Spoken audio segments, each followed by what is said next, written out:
Hey everyone, welcome to Cassie's Way Cook and Chat Live, guys. Come on in the room and let's discuss a few things. My subject today is going to be, why is love so blind? And why do we keep picking the wrong partners, guys? So while I'm cooking, we can chat a little bit and listen to a small audio about why is love so blind. I don't care what caliber you're in. Love is blind to everybody. Nobody's exempt, guys. So let's find out why. So let's come in the live, do all of the diligence, share, comment, and like it up, guys. Because you never know, if you share it, who needs to hear this. So today's menu is going to be grits, cheese grits, turkey bacon, cheese eggs. Good. And I'm also going to be making some grilled chicken for dinner later. So we're cooking and chatting it up with Cassie. Come on in the room, guys, and let's get this party started.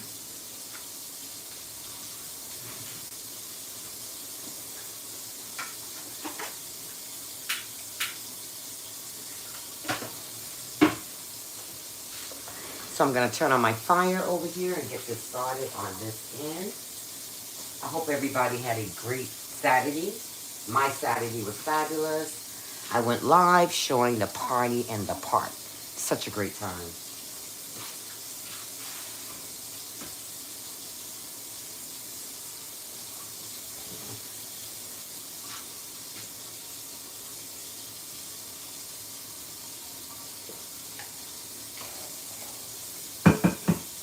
All right, so let's get these grits going on. I'm eating a late breakfast, guys, but to me, you can have breakfast for dinner if that's what you choose to have. It doesn't matter at all.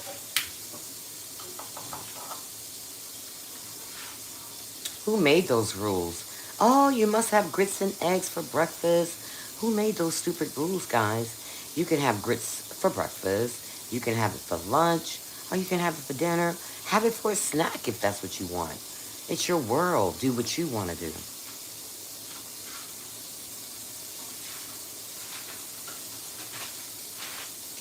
So I'm going to be having some of this turkey bacon. So what I normally do with the turkey bacon, guys, I have to wash all this sodium off because it carries so much salt. Especially if you have high blood pressure. Remember to wash your bacon off before you fry it. It'll take all that sodium off of there so it won't affect your symptoms.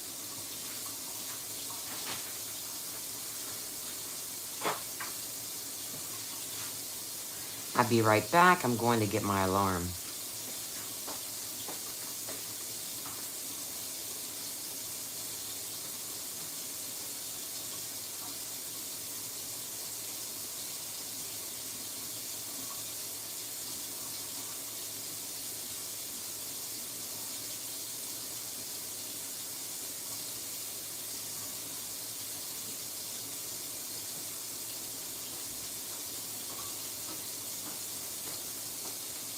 All right, I'm back.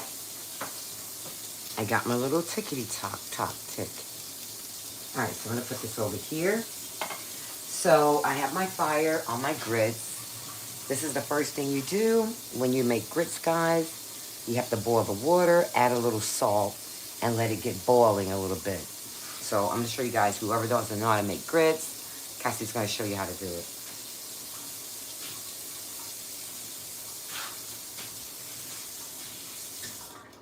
All right, so I'm going to add some salt in my grits. I just normally use this type of salt right here, no big deal.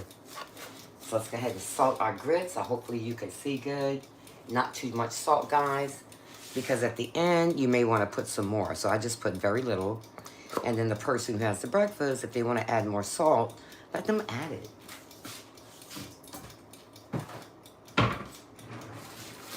So I'm going to give you some gloves because we getting ready to get down and get busy in Cassie's kitchen, guys. Come on over to Cassie's place where Cassie makes things come alive over here. Okay, let's get these gloves on. I like to wear gloves in the kitchen, even though it's my own kitchen. You know, it's just a habit.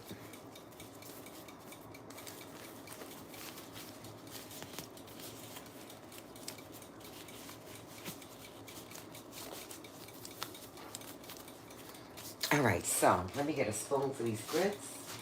Once they start boiling, we're gonna get going on here. So what I'm gonna do next, guys, I'm gonna wash off my turkey bacon and get all that sodium off, and I'm gonna put them right in the pan. So I'm gonna light this aisle up too. Get that nice and hot. I usually like to spray it a little bit.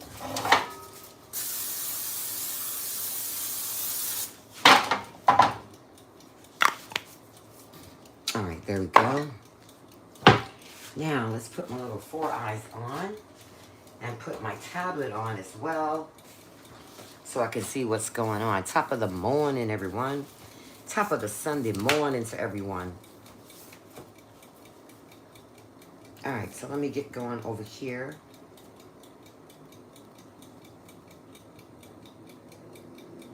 All right, let me find YouTube. I'm gonna get this popping, whopping.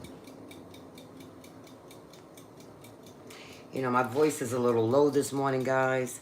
You know, I suffer from lung disease, so sometimes I can't talk as loud as I want because it won't let me. So this is my voice right now, right here. We just gotta deal with it, right?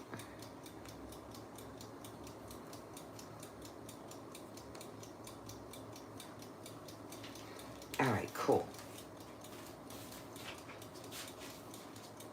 And put this over here so I can see what's going on, baby. Now it's showtime. All right, so I'm gonna get my skillet hot.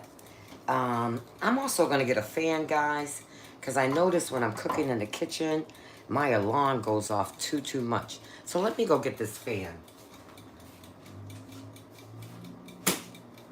I'll be right back. Just gonna get a little fan so I don't keep have to leaving you guys and go turn the fire alarm off. It's just a hassle and a bustle. It's actually put in the wrong place because nothing is going on in the kitchen, not even a little smoke, and the alarm goes off. It's so annoying. So I'll be right back. I'm gonna get my little fan.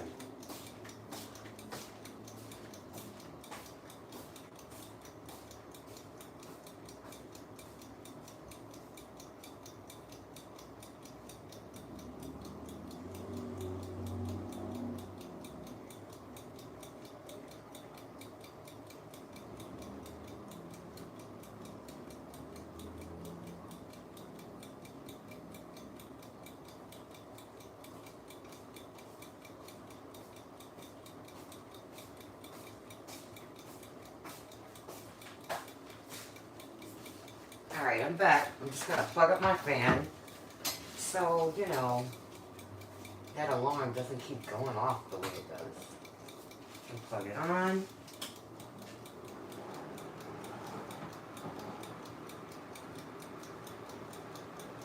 All right, cool. I think I'm good, guys. All right, turn it up. So the smoke, whatever it is that makes that alarm go off, it'll stay right in the kitchen and not go towards the fire alarm because it's truly annoying. Kid you not. All right, so let's get back to this. I'm getting my skillet nice and hot for the turkey bacon. Like I said, well, what I like to do, I like to wash off the sodium. So I'm gonna go over here and do that and then put it in the skillet.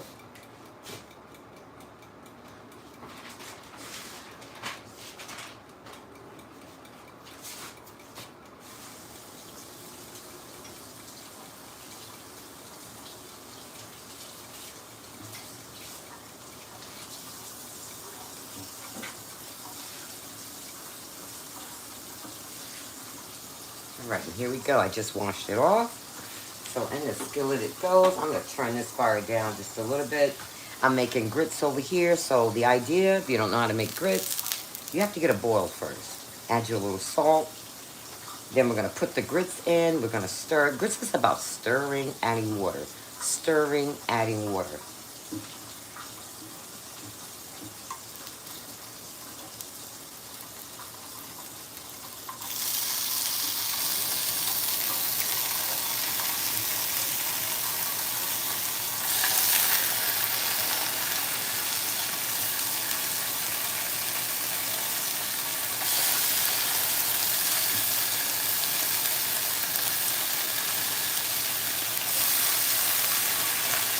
I usually do 5 at a time.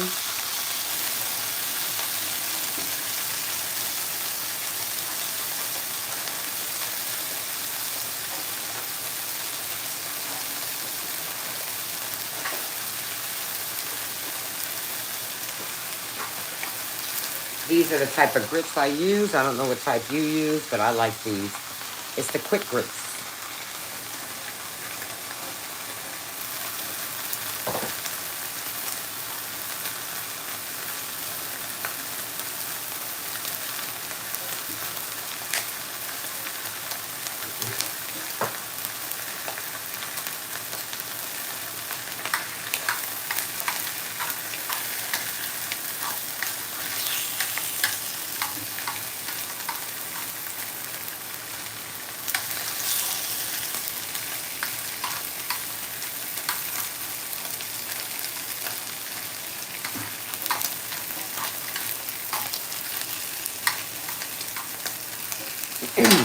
Now, the name of this live is called Cook and Chat with Cassie, but also we're going to talk about why is love so blind, guys? And why do we keep picking the wrong partners that has no common interest or common anything with us? We're going to talk about that this morning.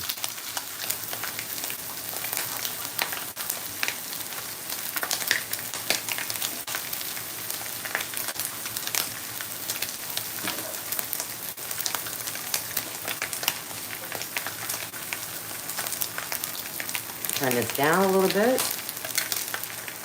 You don't want to keep it on high on your turkey bacon. You want to keep it at a moderate heat so it doesn't burn.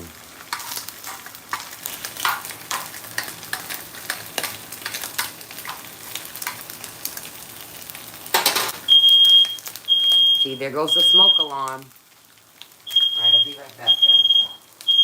It never fails.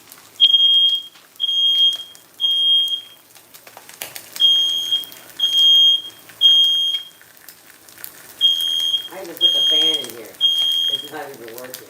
Maybe the fan should be right here so it can blow the smoke.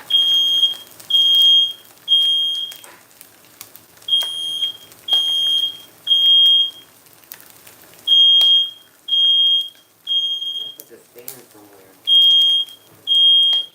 But this thing is annoying. Every time you cook, it's gonna happen. Maybe I'll put it. I gotta position this fan where the smoke alarm doesn't keep going off. It's annoying.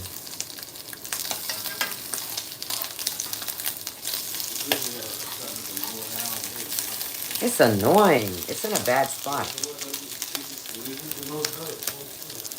No, we know it works good, obviously.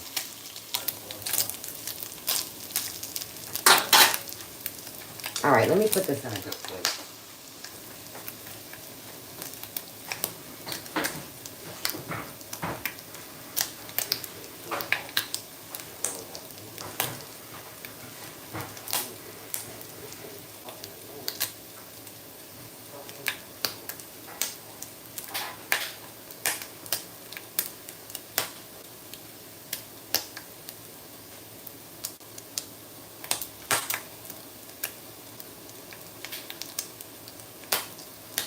Maybe that'll work. So I tried a different position, guys. Keep your fingers crossed that that thing don't go off again. I don't want to hear it.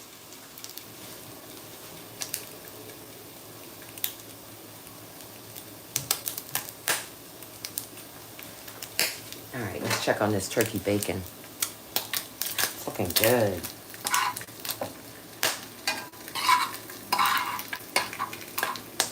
There's nothing like having crispy turkey bacon, guys. Ain't nothing like it.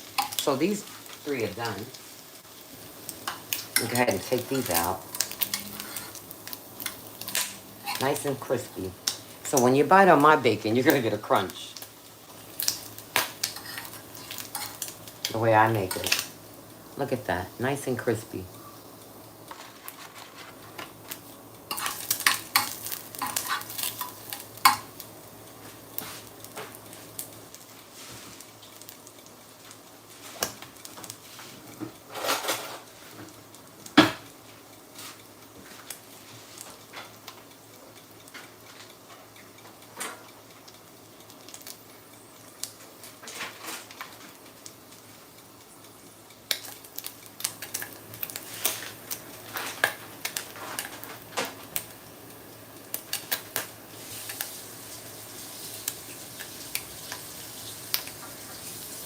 getting a few more pieces of bacon.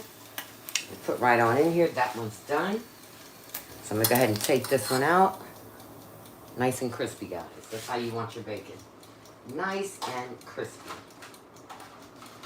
Look at that. Looking good, right? So I'm going to go ahead and put some more.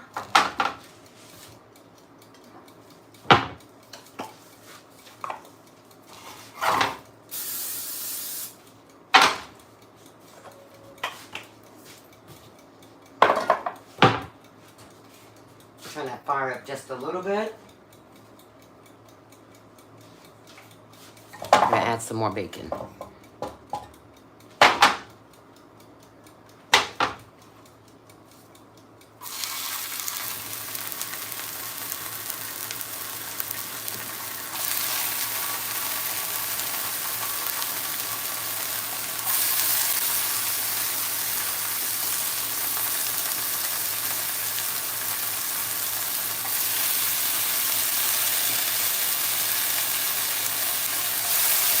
All right, and there we go. Turn that down a little bit.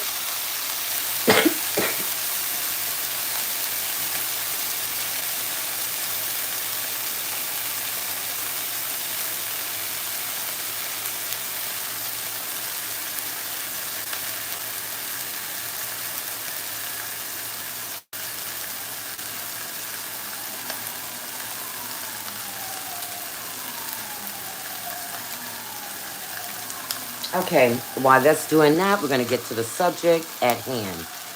The name of my live is Cook and Chat with Cassie. Now we want to know, why is love so blind, guys? Why is love so blind? I'm going to tell you a little bit about it, and then later we're going to watch a little audio, and we're going to speak on what we heard. Why is love so blind? When we're in a relationship and we first meet somebody, we get this deep romantic attachment. And what it does, it overpowers our rational judgment, guys. It causes people to overlook the red flags. You know, in the beginning of a relationship, you have to study, I call it your subject, that you're going to be getting involved with, guys.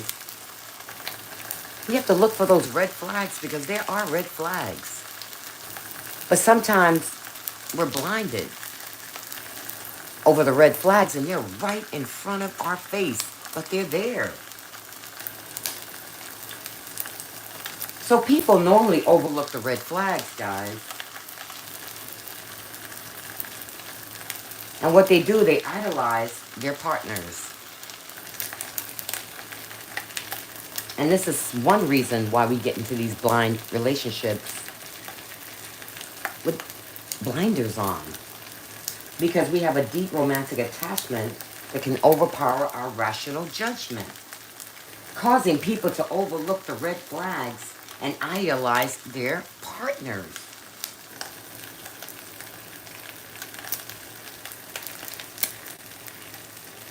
It's also, guys, it's one of the few things in life that can create intense pleasures or intense pain. You can either get the pleasure out of this relationship, or you're going to get the pain out of this relationship, or you're going to get both. That's going to be in our lives. It is the one force that has the power to put you on top of the clouds or in deep, dark holes. Yet, no matter how much experience we gain in love, it seems like we're all still figuring it out as we go. Everybody has to figure out the relationship as we go. As time moves on, you're figuring out this person is figuring out you. The brain becomes ideological in a new romance. Sometimes it makes it hard for us to even figure out how to build healthy expectations and a sustainable connection. And it's all in the beginning. Love is blind, guys.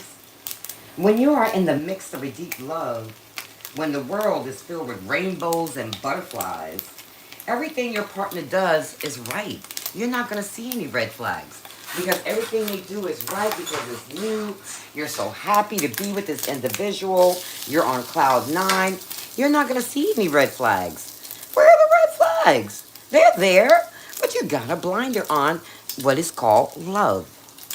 That's what it is.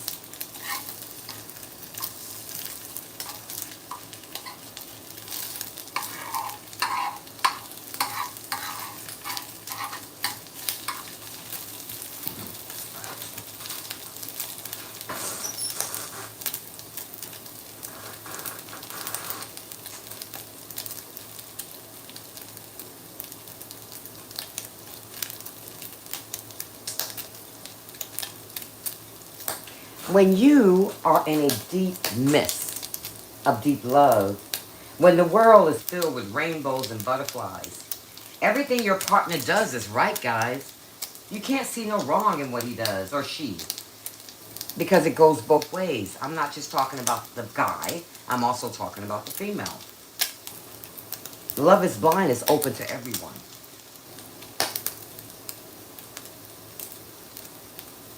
So this is where the term love is blind comes to form. You are so blinded by love that you cannot see any of your lover's flaws. And that goes for everybody. I've been there. You've probably been there. The world has probably been there, guys. You learn from your mistakes. Now, why is love so blind? That's what you want to know. Hold on. Let's get this turkey bacon. We're going to get back.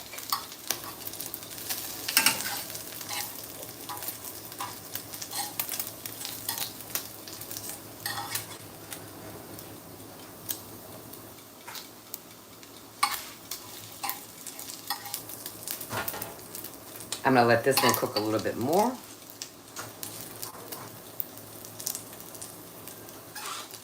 Now, why is love so blind? Why do we feel this way, guys? Why do we act as though our partners doesn't have any preconceivable flaws and shortcomings? Why do we think that way? And I'll tell you, because in the beginning, we are loving from our hearts, not our heads. Did you hear that? In the beginning, we are loving from our hearts, not our head. When you first get together with a romantic partner, it's easy to block out what? The red flags or character flaws. You're in a lusting phase of your relationship, and that's exactly what it is. You meet your partner, you are seeing them from a visual point. When you first meet your partner, you're saying, okay, he looks good.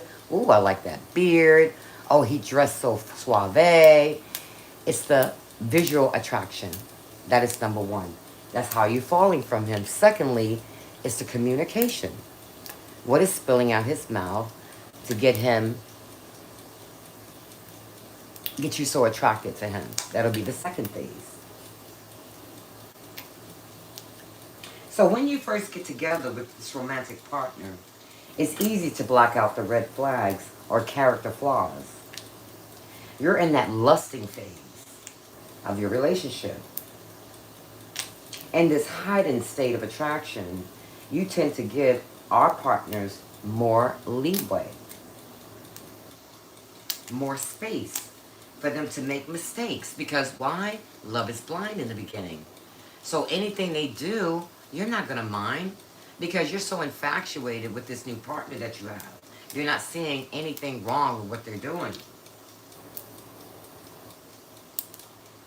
So you're giving them more space for them to make mistakes because the rules we have created within our relationships are different.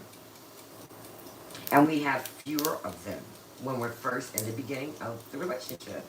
And in many cases, you don't even see the rules. You try to set your boundaries in the beginning of the relationship because you're so blinded by love. Those boundaries go out the door. You're not thinking about that. You're so happy to have this individual in your life. You're not thinking about setting nothing with them. You just want them, oops. You just want them to love you and then you loving them, basically. Basically, you're just thrilled to be in the same room with them. You're thrilled to be in the same room with your new love. You feel like you got the lucky one. You feel you have the opportunity to make them happy. No matter what they do or what they say, you are infatuated with the ideal of them. So that's why love is so blind in the beginning, guys. All of the things that I just mentioned to you, your blinders are on. You don't want to set boundaries. You don't want to see their flaws. You don't want to see anything with that beautiful person that you just met in your life. You just want them in your life. You want to start this blissful relationship with them. And that's all you got to see in the beginning. When you're at the beginning of your relationship, you're fully loving from your heart, not your head. You're loving from your heart, guys, not your head. You throw cautions to the wind and embrace the feeling of love and what? Infatuations. This is why love is so blind. In those early days, you're not measuring or analyzing. You're just experiencing the moment of love, of having this new individual in your life. I've seen this every event I ever ran or ever went to. People light up. They come alive. They're willing to do anything for their new partner. That's the magic of the new love, guys. You're willing to do every and anything. All the money in your pocket, you're willing to give to you. They want to go to 5-star restaurants, you're willing to pay for it. Anything they want, in the beginning, you're going to do it for them. Because it's the newness of the relationship. You don't mind putting out just to make them happy.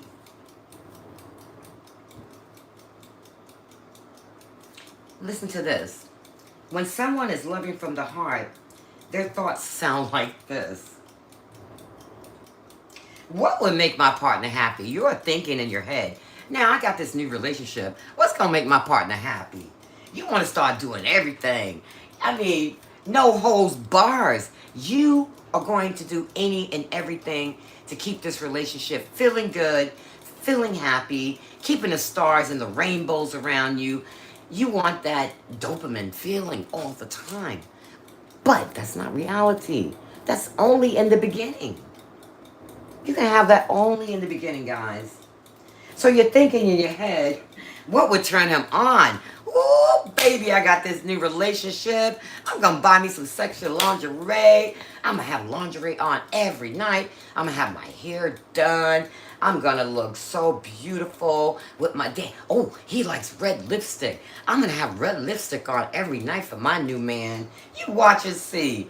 Honey, I ain't going to be like those other women. I'm going to keep my relationship fresh. I'm going to give him newness every night. Okay, yeah, But these are the things that you're thinking in your head when you get into this new relationships, guys. And then here you go again, whoop, in your head, guys. These are the thoughts in your head out loud. I'm going to go to the ends of the earth for my new man. Whoa! I bet your other women don't do that, but I'm going to do it. I'm going to go to the end of the earth for him because what? I loves him. I loves my new relationship. Yeah, he's going to get all of me. Not half of me, but all of me. Yes, because I love him. And I ain't going to set no boundaries. Because in my head, once you start setting the boundaries with the man, you feel you're going to lose all the good stuff. I may not go to that 5-star restaurant anymore. He may not take me there if I give him the boundaries. What I stand for, we're going to put that on hold, my boundaries. I'm just going to live in the bliss of this new relationship that I have and get all the things that he wants to do for me. We're going to Bahamas. He's taking me to all the beautiful places. He's buying me clothes. He's buying me jewelry. Oh, baby, I'm not letting this man go. I don't care about those boundaries. Kick him to the curb. Who wants boundaries in a new relationship? Not me. Because I done found the love of my life, honey. Don't get jealous, ladies. I done found the love of my life. Because I know how to keep them. I know how to keep a man. Y'all know how to keep a man? Don't give him no boundaries. Them boundaries are taboo. Don't give him no boundaries, ladies. That's not how you keep a man. Don't do it. Don't do it. But anyway, that's all in my head, guys. Yeah, that's all in my head. So, talking from my head, I'm going to go to the ends of the earth. I'm going to go to the ends of the earth for my man. Yes, I am. Only to find out, okay, and I'm going to have fun doing it. Only to find out later. Keep talking that crap in your head. Keep talking that crap. I'm going to enjoy learning about them, exploring all kinds of things together. I'm going to feel, what? Alive with my new mate. I'm going to love this man to the end of the earth. I found my jackpot. I hit the jackpot. Like if I went to the casino. Oh, baby, I hit that jackpot. Don't get jealous, ladies, because I hit the jackpot and you didn't. Okay. This is all in my head, guys. Yeah, it's all in my head. All right, and we're going to be exploring all kinds of things together. I'm going to feel so alive. I'm going to make this relationship so perfect. This is all in my head. I'm talking this shit all in my head, guys. And let me tell you something. When I'm talking in my head, this experience is not only by me, it's universal. It's universal. It's all over the world. Who thinks like this when you first get into a relationship with somebody, guys? I'm not just talking about me. It's all over the place. And let me tell you something. And that's why there are so many loves that is blind. Because they're thinking like me. Ooh, baby, I'm going to give him the world. Ooh, baby, he going to get some every night. My man, my new man, I ain't gonna be like some ladies, I go to this ladies group and, we be talking about our relationships and stuff. And we get on the subject. Well, how many times do you give your man some in one day? One lady said 6 times. I almost fell over in my chair. I said, what? You do what? What? 6 times in one day? Oh, baby, that will wear me out. So another lady, she said she gives her man some sex 4 times in one day. Then another lady said, honey, I do the 3 days. I'm only doing the 3 in the 1 day, the 3 in the 1. That's it for me. I'm doing the 3 in the 1. I'm not doing the 6. I'll do the 3 in a 1. No more than that. That's enough. So, I'm in the ladies group and we're having this chit chat on how many times we're going to give our man the XCX in 1 day. So it became my turn. Now I'm looking at the lady, and this is a new relationship. We're talking newness. We're not talking a relationship that you've been into for a very long time. This is the beginning of the relationship. So I said, okay, I'll do the 2 to 3. Not the 6, not the 4. I'll do the 2 to 3. One lady says she'll do the 3. I says, I'll do the 2 to 3. That's sufficient enough, guys. I don't need to give no more sex than that in 1 day. The 2 to 3 is good enough for me. What, this man trying to wear me out? Oh my God. I know sex keep you young, but hell, I already look young. I don't need his help all the time. I don't.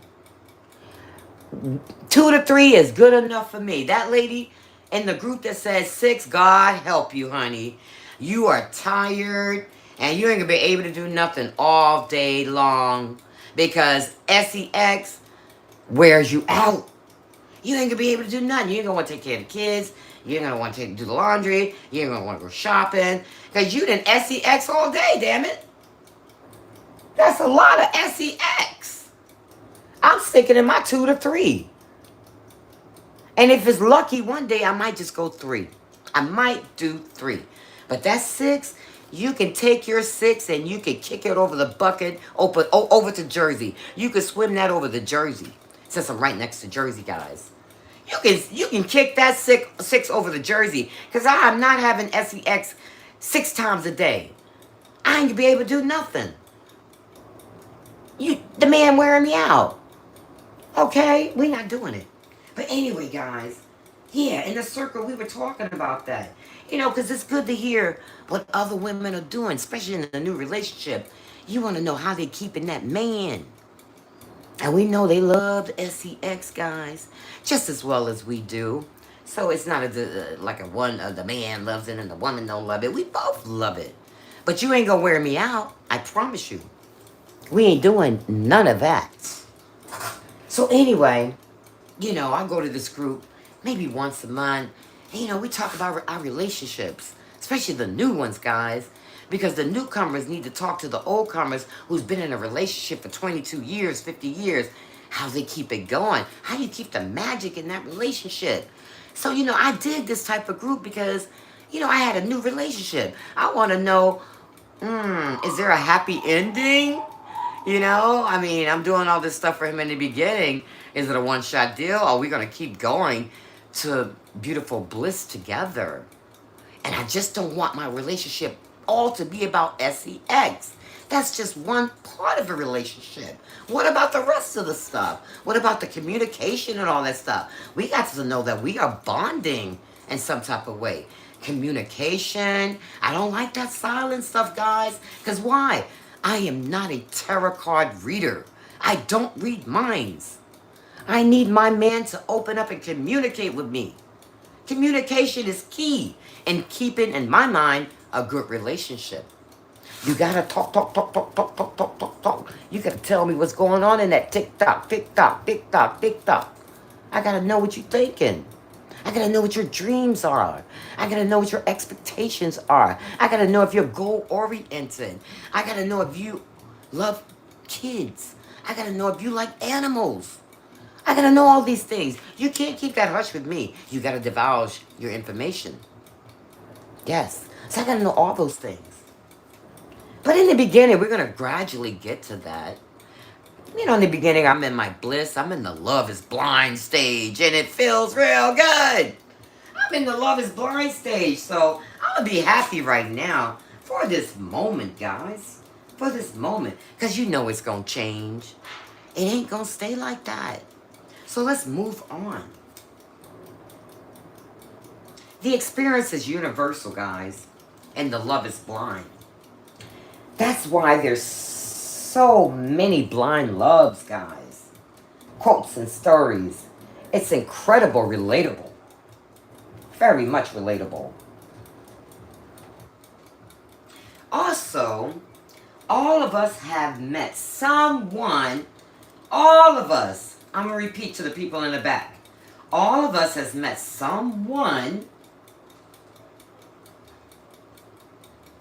who sweeps us, what? Off our feet.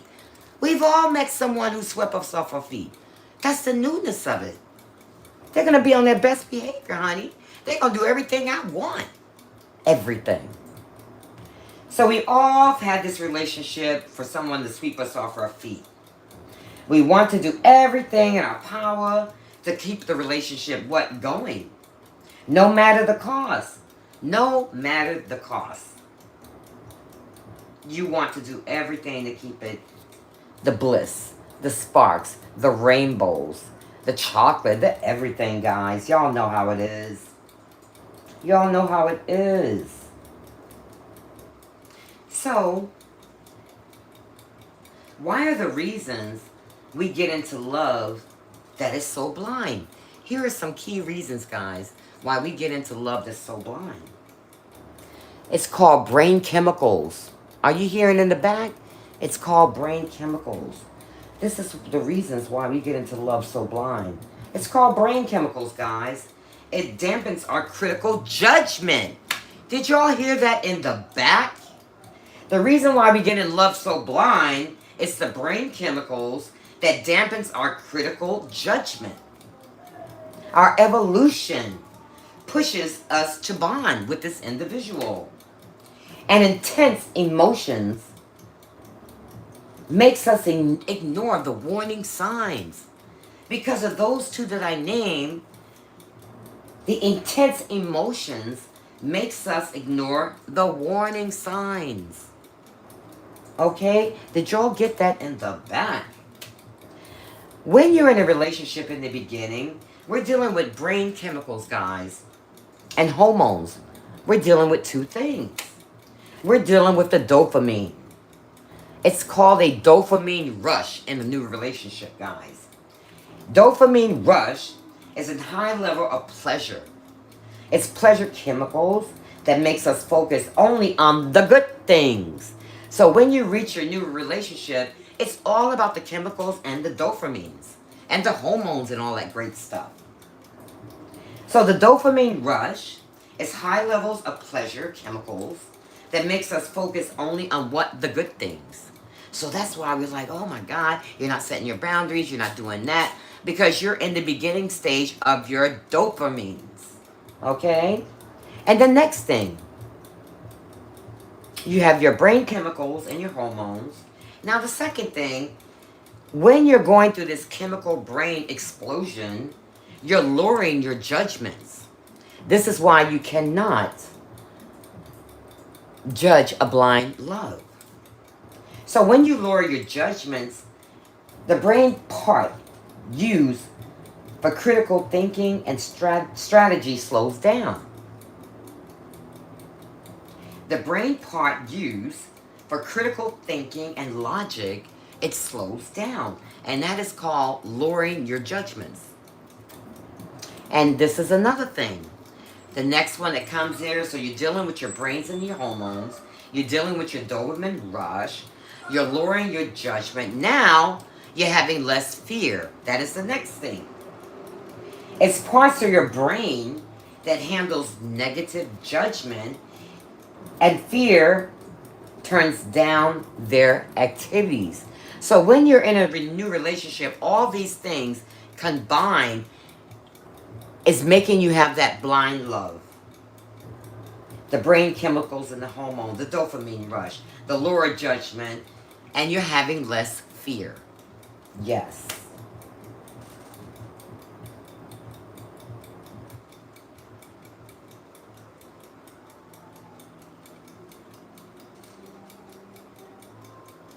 And what we always do when the love is blind, we're ignoring their flaws. I spoke about that before. You're going to ignore all the flaws in your mate, guys. You're going to be overlooking bad habits, helping people form juicier ties without constant fighting. Okay? We're going to overlook those things. We're going to overlook those things. We're definitely going to overlook those things. Now, why do we keep choosing the wrong partner, guys? And I'm going to tell you my perspective of it. The reason why we keep choosing the wrong partner is because our minds seek familiarity. Our mind seeks familiarity, guys, from a childhood. Did y'all hear that in the back? The reason why we keep choosing the wrong partner is because our minds seek familiarity from the childhood. We confuse anxiety with intense chemistry. And we try to fix old emotional wounds.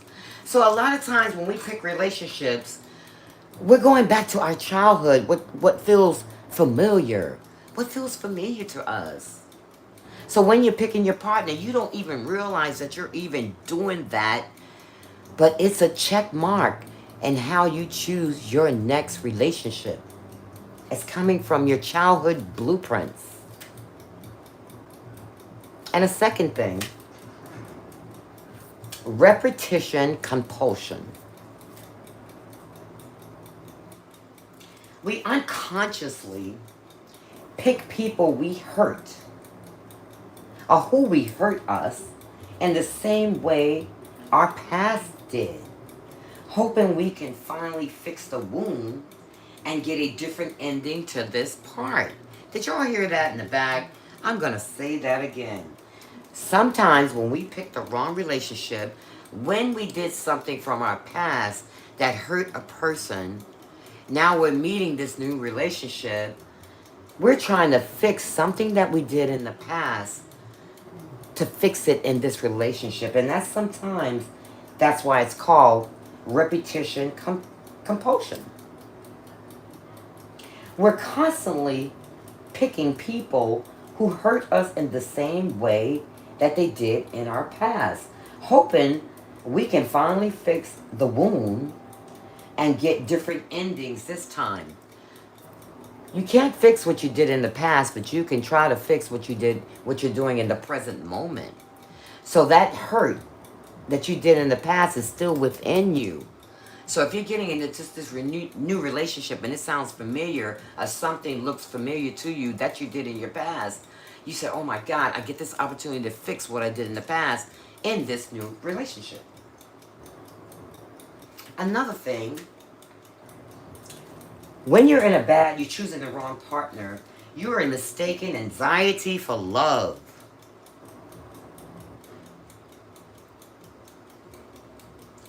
The affection was unpredictable when we were young. A lot of the things when we pick a partner, things happen in our childhood that had not been fixed. So when we become adults, we still got that child in us, guys. That child didn't go nowhere. The child still lived within us.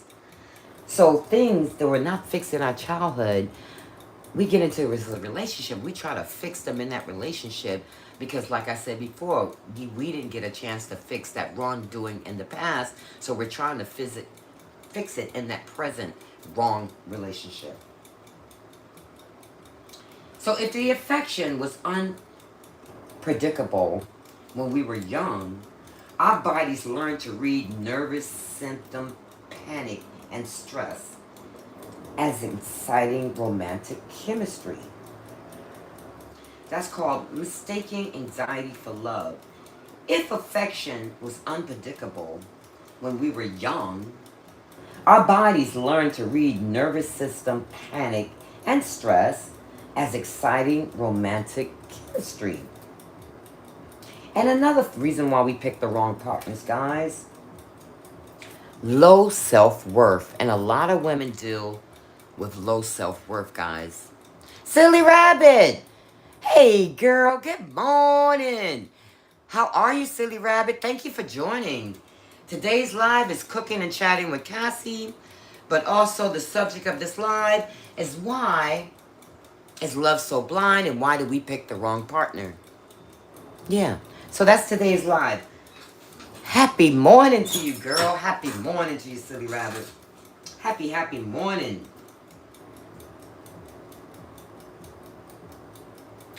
And this is another thing, guys. Some people think that when you choose the wrong partner, far as a man, I'm going to put it on the man, a woman meeting a man, is because that person didn't have a father figure in their life. So they didn't have a father to teach them about a good relationship or a bad relationship, or signs to look for in a relationship. Because you figured, okay, the father wasn't there to teach the girl or love the girl, or because your fathers are your first love. Let's just point blank put it. They are your first relationship. They are your first love, guys. It's your father. For men, it's your mother. Your mother is your first relationship. Your mother is your first love. You can't go around that. It is what it is. But on the contrary, when, and some people do think this,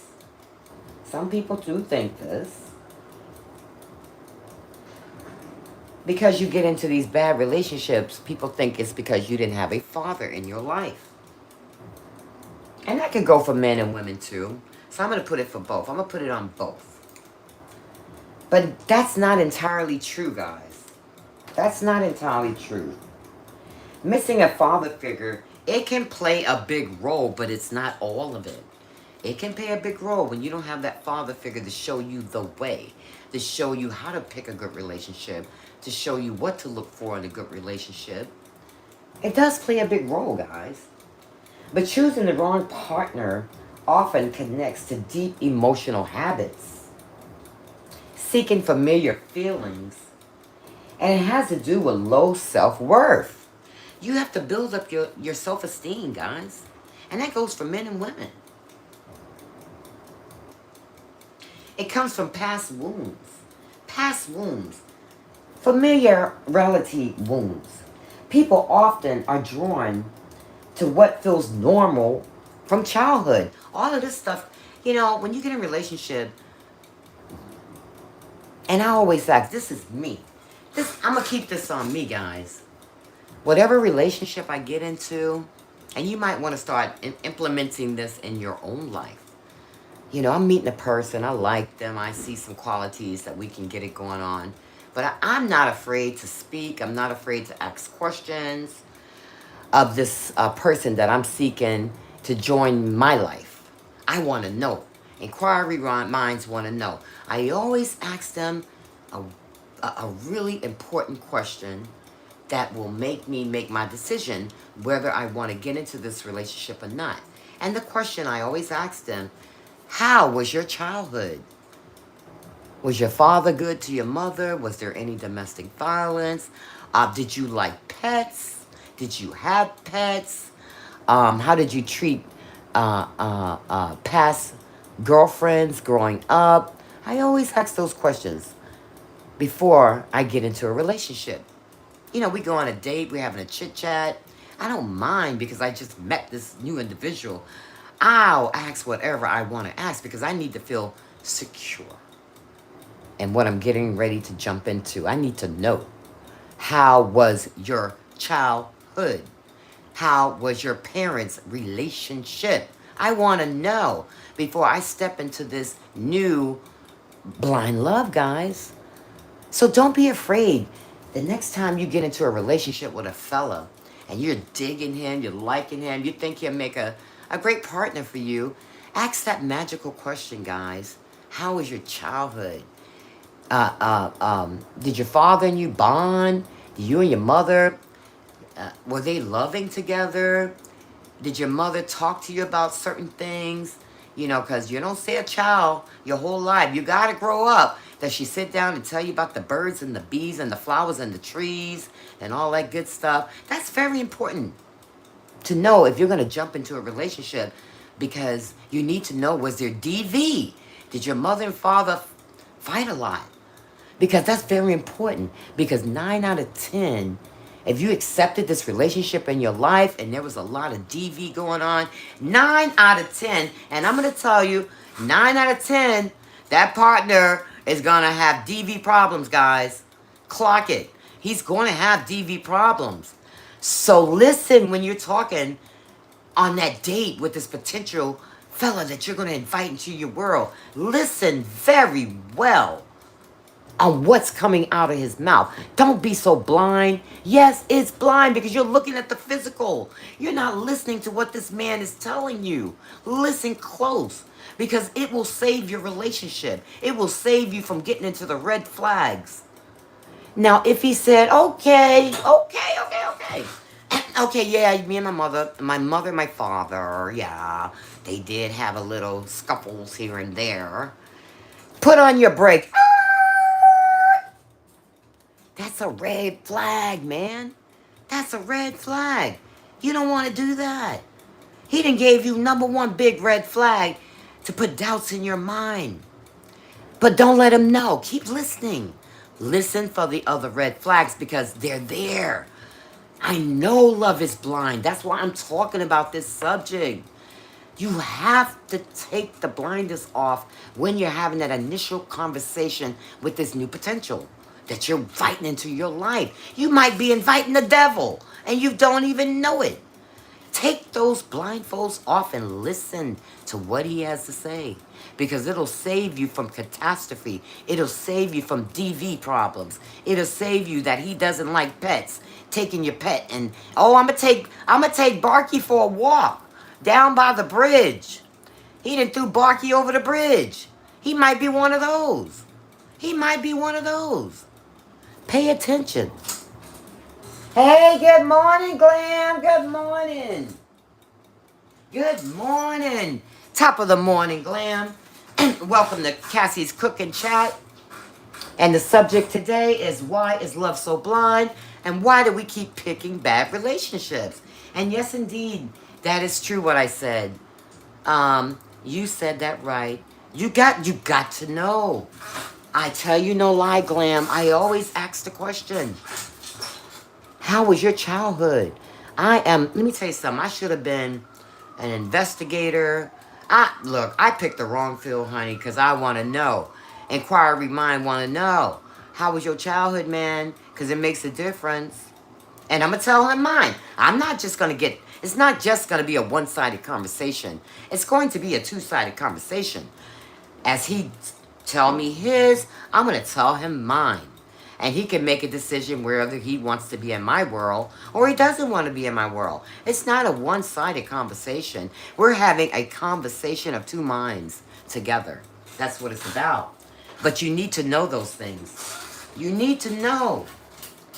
It'll save you a lot of time and energy of wasting your time in that relationship, guys. Don't be afraid to ask. Look, I've been on dates where it could have been a potential. I want to know your zodiac sign. I want to know if you're a Virgo. Because I don't get along with Virgo men. I want to know. If you say Virgo, my red flags is up right there. I'm not going to date you. Because I know how, in my life experiences, how Virgos are with me. And I didn't like it.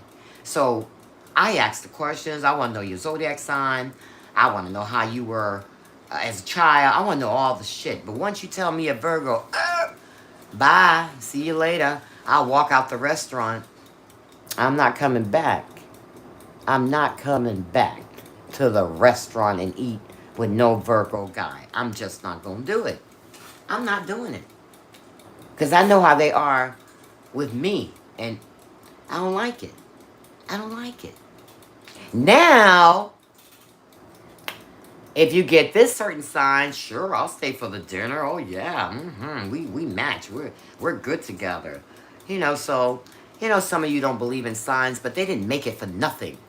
It's something to do with this individual, with the stars and the planets and all that stuff. It does mean something. If you're a Capricorn, if you're a Virgo, if you're a Leo, if you're a Libra, if you're a Sagittarius, if you're an Aquarius, we all got some traits of these stars, the zodiac, the myths that are in our makeup. It's there. I don't care what you say. Some of it is there. And one day, we're going to have a live where I'm going to break all this stuff down to you about these zodiac signs. I'm going to break down your love mate, who you should stay away from, who is never going to be your companion. I'm going to break it all down to you guys because I know a lot about these signs. Okay? So let's get back to the subject at hand. Let's get back to the subject at hand, guys. Today's subject is, why is love so blind? And why do we keep picking the wrong mate? And I broke down several things to you guys before. If you missed it, go back to the replay and listen to it, because this is vital information as far as I'm concerned. I think it's very vital.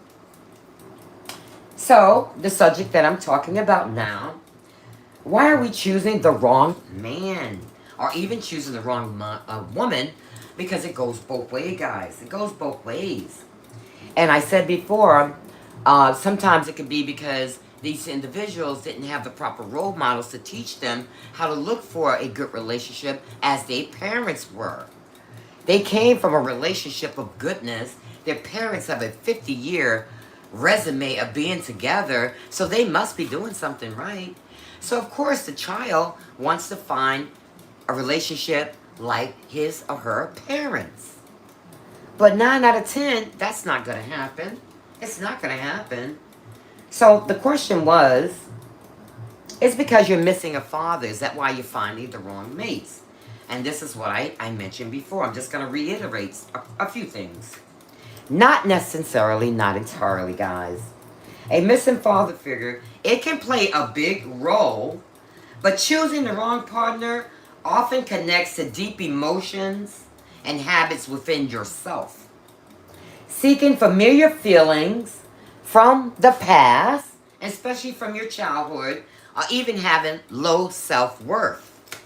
So you need to check yourself before you get into these relationships. Because 9 out of 10, and this is the ultimate truth, you are going to keep finding the same old relationships over and over and over again. Why? Because you haven't checked yourself. You need a check over. You need a heart check over. You need a head check over. You need a mental check over. You need a self-esteem check over. You need a self-worth check over. You need a high value check over of yourself. If you don't do those checkovers, 9 out of 10, you're going to keep attracting the same type of partner over and over again. Sit back, put on the brakes, relax. After you finish that relationship, don't jump into a new relationship. Give yourself time. Give yourself space. But that's not reality. Why? Because some women need a man. They gotta have a man. They can't do without a man. They gotta have a man. Instead of analyzing what happened to that last relationship, they jump, they give it a week, and what do? They jump right into the pot, not giving themselves a mental break, not giving themselves a checkover break. And what happens? Blind love starts in the beginning, but it don't last long. Why? Because you have chose the same bad seed all over again. Why? Because you didn't give yourself a check. You didn't give yourself a check, guys. Why did that last relationship go bad? Did you ever sit down and analyze why before you jump into the pot again? To do the same old thing again?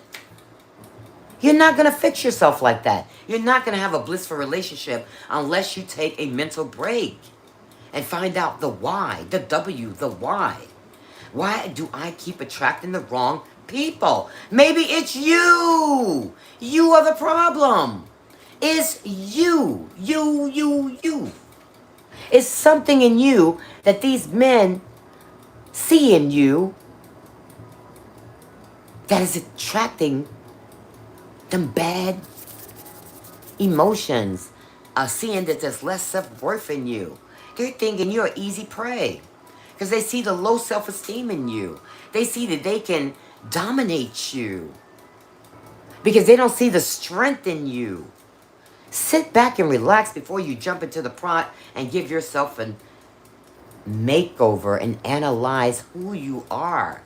Who do I want in my next relationship? What are my boundaries going to be set in this next relationship? Do an analyzation of yourself, guys, before you jump into the pot again. That's just my advice. That's just my advice. So another thing, let's get back to why you're choosing the wrong partner, guys. Very important. You're seeking familiarity, like I said before. People often they're drawn to what feels normal from a childhood, even if it's unhealthy. Are you hearing me? You're going back to your childhood, okay? You're seeking bad relationships because you haven't figured this shit out yet. You're trying to fix old wounds with this new relationship.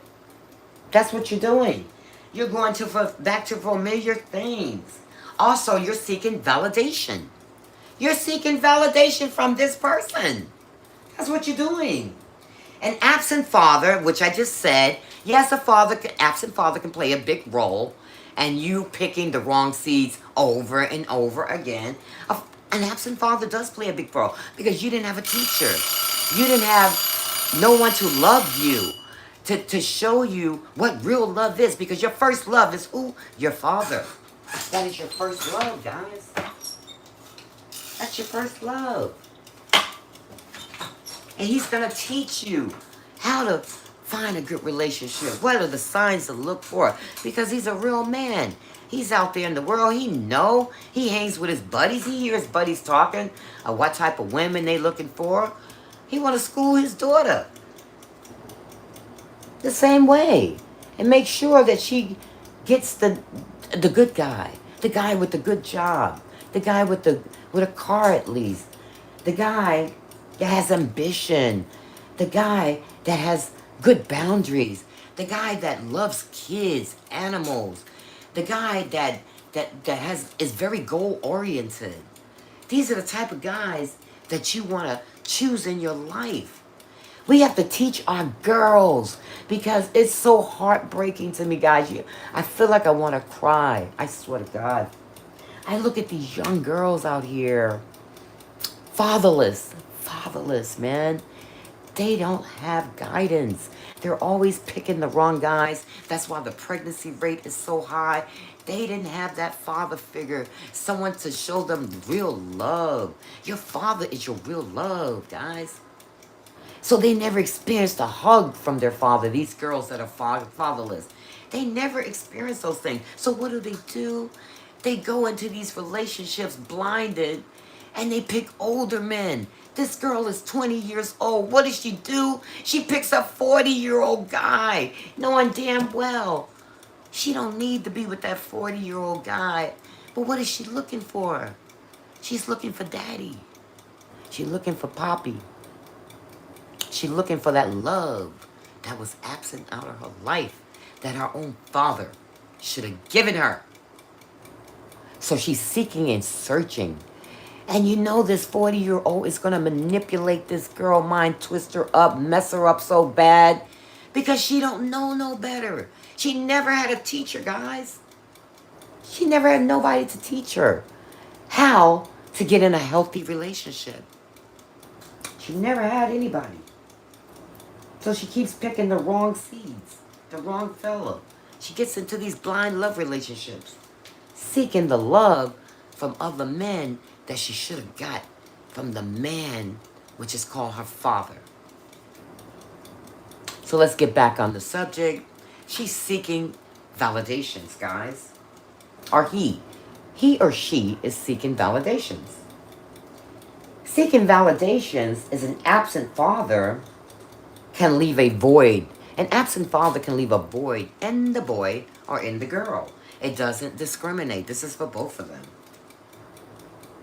It's causing them to search for outside approval. These kids are looking for outside approvals that they did not get from mother, an absent mother, or an absent father. So they seek it in other individuals to give them that void, give them that thing that they need. It's like a hunger in their belly. They gotta have it. They gotta have that validation that, oh, pat on the back. You're doing a great job. Yes, you're doing a great job. Good girl, good boy. From other people, because they never got it from their parents. So they're seeking validation, guys. An absent father can leave a void, causing the search for outside approval through romantic partners. Just like I just told you. They're seeking that absent void from relationships that are not good for them. That's going to really lessen them. That's going to hurt them. That's going to lead them in bad directions. Because they're seeking validation. And another thing, they're missing the blueprint. Without a good example, like I just told you, the kid is raised with an absent father. The boy is raised with an absent mother. They're not given the blueprint. They need to navigate this thing called love. They don't have the blueprint. So if you don't have the blueprint, of course you're going to seek the wrong thing. You need a blueprint, guys, to teach your children how to navigate this thing called relationships. So without the blueprint, guys, without a good example recognizing healthy boundaries, and let me say it again, without the good example recognizing the healthy boundaries or red flags, it becomes harder for that individual. It becomes harder. And you got to work on that low self-esteem. You got to build yourself. Other causes of choosing a wrong partner, guys, is low self-esteem. That's another one. Low self-esteem, believing deep down that you do not deserve a kind, stable person. That's what having low self-esteem is. You don't believe that you deserve it. You don't... Examples, you don't believe that you deserve that raise on the job. You don't believe that you deserve a good relationship. You don't believe that you deserve to go on a vacation to Hawaii if somebody treated you. Because you have low self-esteem. So you need to work on those things. This is why you're choosing the wrong partner. You got to build yourself up. Build that. Look in the mirror and say, I am worthy of a good relationship. I am enough. I am a queen. I am a king. I can have anything I want. I can do anything I want to do. I am beautiful from the inside out. I am worthy of having all that God wants me to have in my life to enhance my circumstances. Talk to yourself in that mirror. I do it all the time. There's nothing wrong with talking to yourself in the mirror and building up your self-esteem. Because stop looking for other people to build you up. You can build up yourself. Look at yourself in that mirror and talk to yourself and tell yourself, I have high self-esteem. I have high values. I have high worth. I have high expectations of myself. Build your own self up. Because you're looking at yourself in that mirror. Talk to yourself. It's okay to talk to yourself. And it's okay to answer yourself if that's what you choose to do. It's not a problem. So low self-esteem, believing deep down that you do not deserve a kind, stable person. And that is further from the truth. Everybody deserves a kind, stable person. But you got to work on yourself. When you go into these relationships and you have this low self-esteem, it's written all over your face. When you get into a relationship, they're going to use that against you. Because you don't believe in yourself. You don't believe that you deserve it. And you think your partner's not going to see that in you?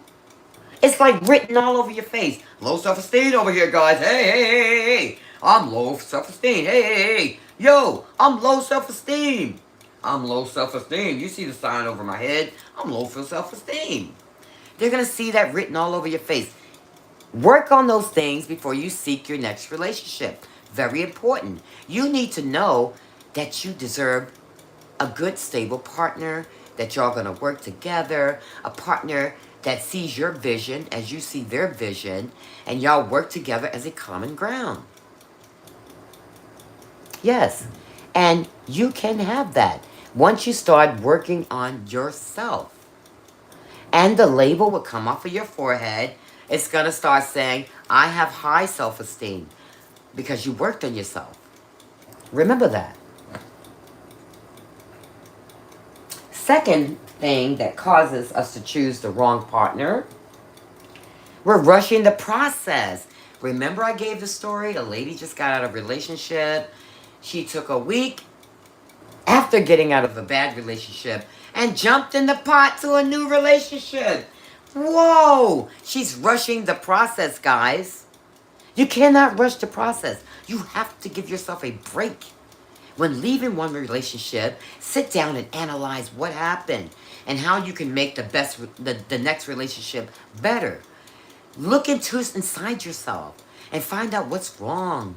If you need to go to therapy, there's nothing wrong with therapy and trying to fix yourself to be a better you. Go ahead and do that. There's nothing wrong with it. Do that. So you're doing the rushing process, guys. The rushing process, which is a no, no, no, no, no, no. Okay? You're ignoring the early warning signs. When you jump from the pot into the puddle, you're jumping from the pot into the fire. You're jumping into the pot to the fire when you don't give yourself time to heal from that bad relationship. You're rushing the process. You're ignoring the early warning signs, guys, because of the strong initial spark or fear of being alone. Some people just cannot be alone. They cannot be with themselves. Me, personally, I don't have any problems being alone. I can go anywhere in this world by myself. I made myself that way. I don't depend on nobody to do anything with me. If I want to do it, I pick myself up and I go do it. If I want to go to Bahamas by myself, I get a travel agency, get a ticket, I get on that plane, and I'll go to the Bahamas by myself and have the best time ever. Because I've done it 5 times by myself. And I had the best time of my life.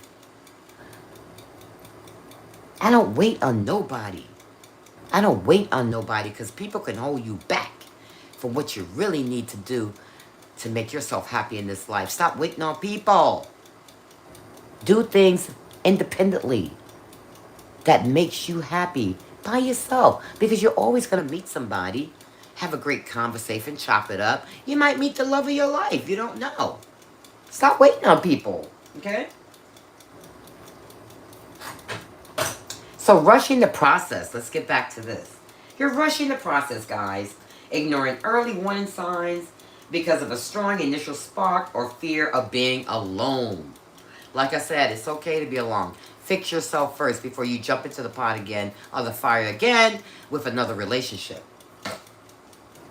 Another important point, while we keep choosing the wrong partner, guys, unresolved trauma. Yes, I said it. Unresolved trauma. You are going from relationship, and you have so much trauma. You're going to end up bringing that trauma eventually in that new relationship. Sure, in the beginning, love is blind. Everybody's happy. You're happy to be together. You're doing this. You're going to dinner. You're fixing him his favorite meal in the beginning. You're going on trips. He's buying you jewelry. He's buying you perfume. You're buying him wallets and blah, blah, blah, blah, and so forth and so on, guys. But that don't last. That is blind relationship. You're not seeing the flaws. You're not seeing anything. You're not setting your boundaries in a new blind relationship. Everything is bliss and rainbows and chocolates and cupcakes and all those great things. That is what's called a blind relationship. You're not setting any boundaries because you're not thinking about that. You're just happy to be in the moment with this potential love of your life. That is what it is. So you're not seeing anything. But what happens when you go into a relationship and the newness is gone, all that bliss is gone, just one little thing that you see he does that you don't like, and you've had that thing that happened to you in the past, it's gonna bring up the pasthood trauma that you felt in the past, and you see something in him that's triggering that trauma in you from the past.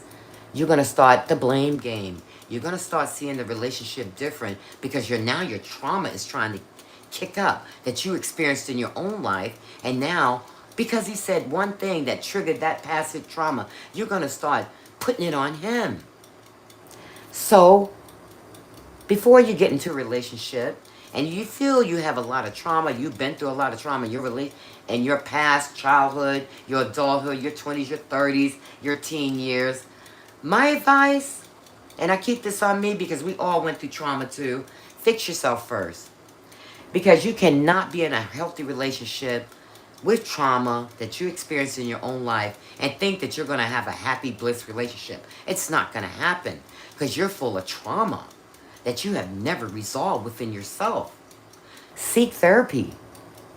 Seek advice before you jump into the pot trying to think that you're going to have the best of this relationship, knowing it's not because you never fixed yourself. So go to therapy, fix yourself, fix your self-esteem, fix the childhood traumas or whatever before you go into a relationship and thinking you're trying to fix him when you're the one who needs help. You are the one that probably needs the help. Okay?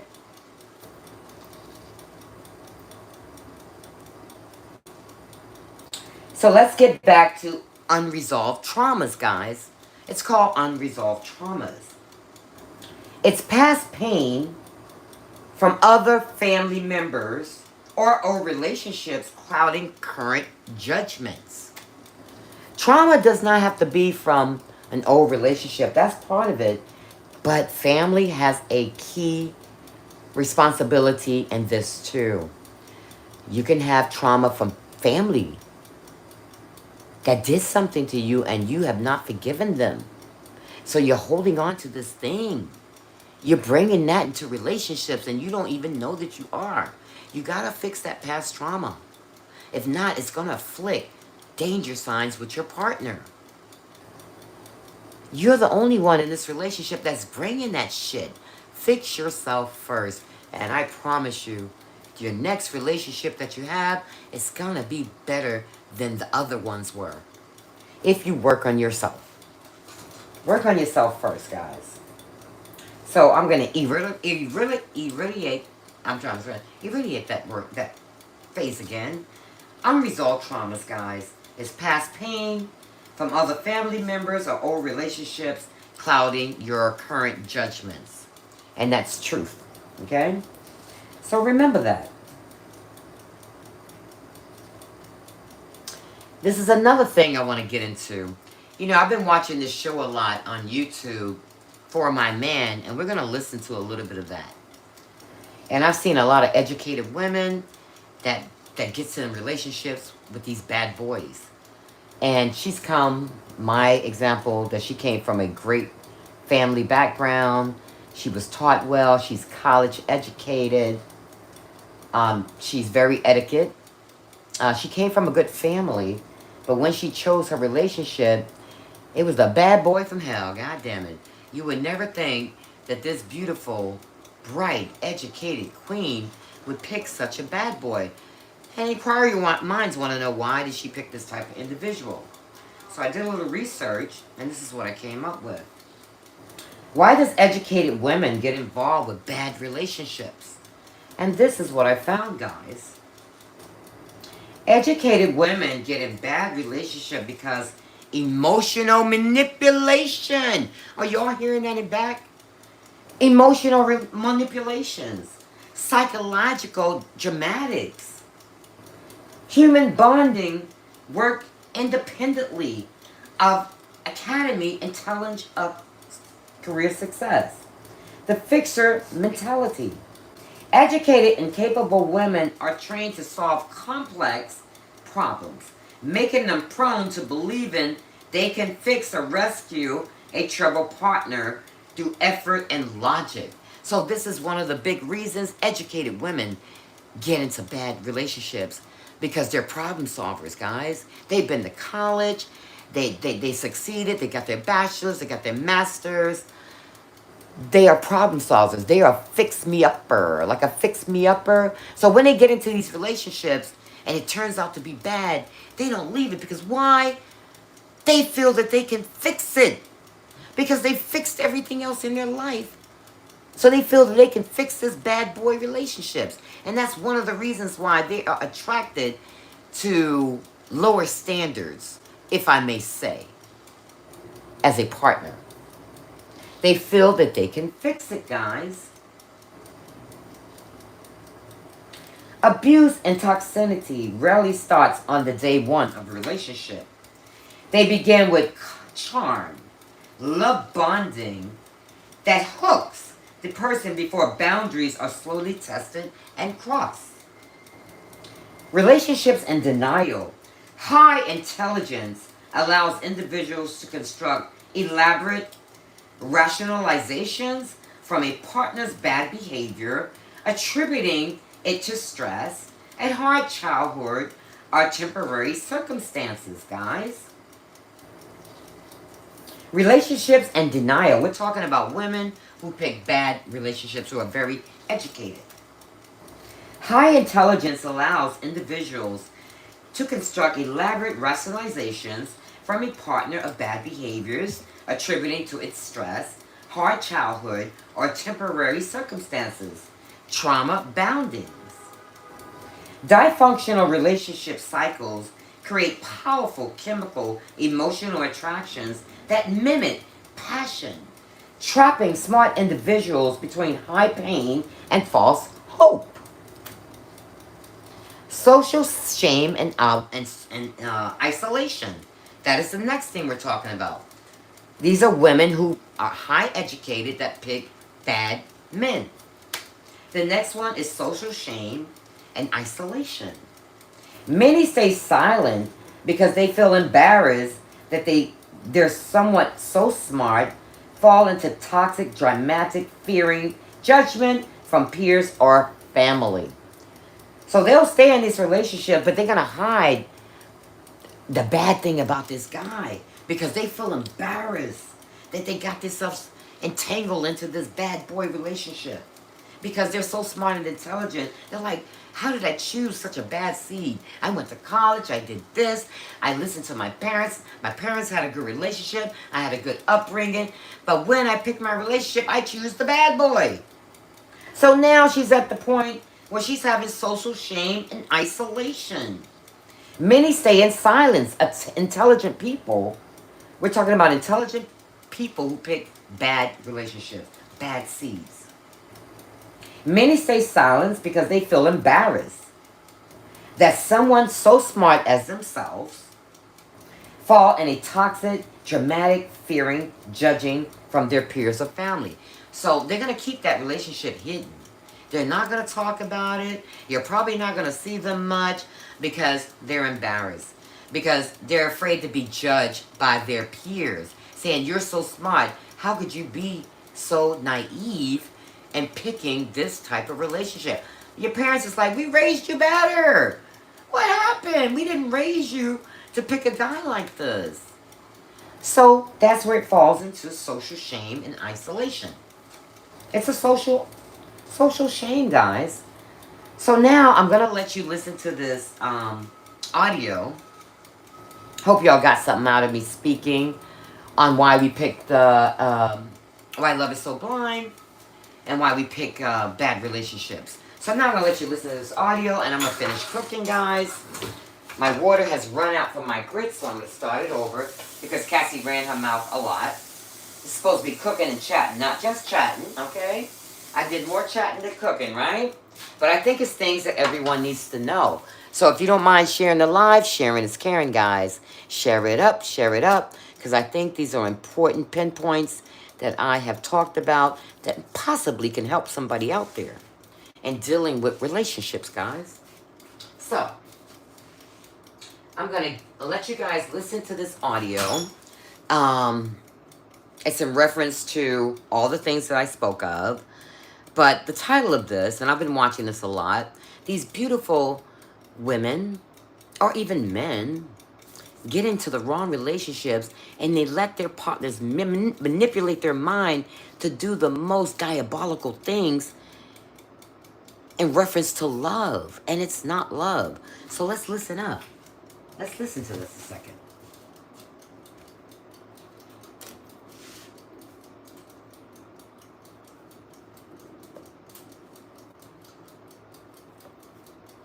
I think I need to charge my phone a little. Yeah, I'm going to need some charging. Hold on one second, guys. Hold your horses.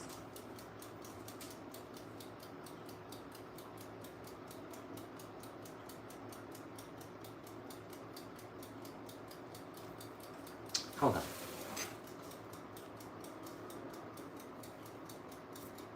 There we go. All right, listen to this, guys. And let me know if you can hear it.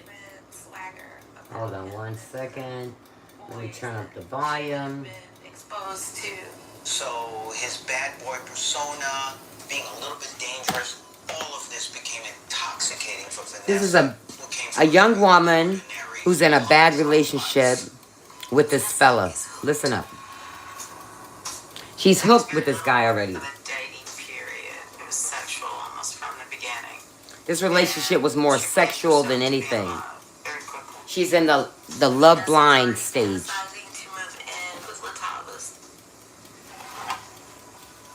But not everyone's as enamored with Vanessa's new man. Vanessa's parents see her relationship as more of an obsession than a romance. He monopolized her time. If Vanessa wasn't with him, she was thinking about him or talking about him. And I think that parents and her sister view that as potential trouble. Now, even the parents said that she got into a bad relationship, and the parents are worried right now. She's in the love blind stage. He was an ex-con. Right away, she picked the wrong guy. But none of that matters to Vanessa. Vanessa romanticized his backstory. She had exposure to that kind of life. She was very naive about the world. Before long, Latalvis turns Vanessa from the sweet and innocent girl her parents raised to someone they barely recognize. You see what happened here? He turned her and Whatever Latal from the was wanting sweet to do is girl put that her Vanessa on parents the team. raised now into this villain. Love is blind. She can't see any of the red flags right now. Be serious with. He wasn't going to be in church on Sundays. She doesn't see any of the red flags right now, guys. Hold on one second. Hold on, hold on.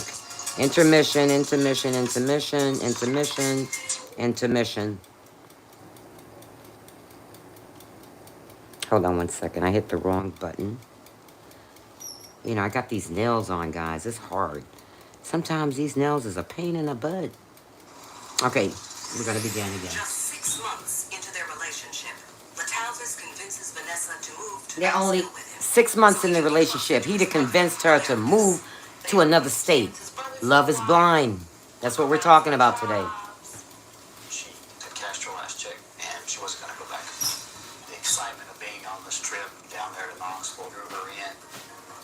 Vanessa's sister is the only one that knows about her impulsive. Vanessa did not keep her parents informed of all her comings and goings, particularly when it came to Latalvis. But Vanessa's excitement turns to dread when she lays eyes on their new home. I don't know if you can hear it. Lived, on Chipman Street. Can y'all hear it? Knoxville. Now I'm gonna make the grits now. Near high crime areas. The street itself was mostly shotgun-style houses, and it's a poor neighborhood. A reputation Love is for blind. violence, drug activity. There was drug use going on continually at that house on Chipman Street. And Lamaricus fits right in. Lamaricus was a cocaine dealer. The house was small. There were curtains serving as doors. There was just no privacy. Love is There blind. was only one bathroom. She was the only girl. Vanessa was a long way from home. After the introductions, Latalvis assures her it's okay, but Vanessa has second thoughts for the first time in their relationship. Vanessa decides to stick with her man anyway. But what she doesn't realize is this romantic ride is heading down a deadly road.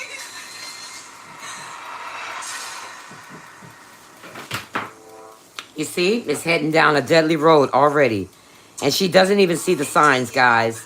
She's 18 years old. Knoxville, Tennessee, with her first real boyfriend. Her first real boyfriend. Latalvis Commons.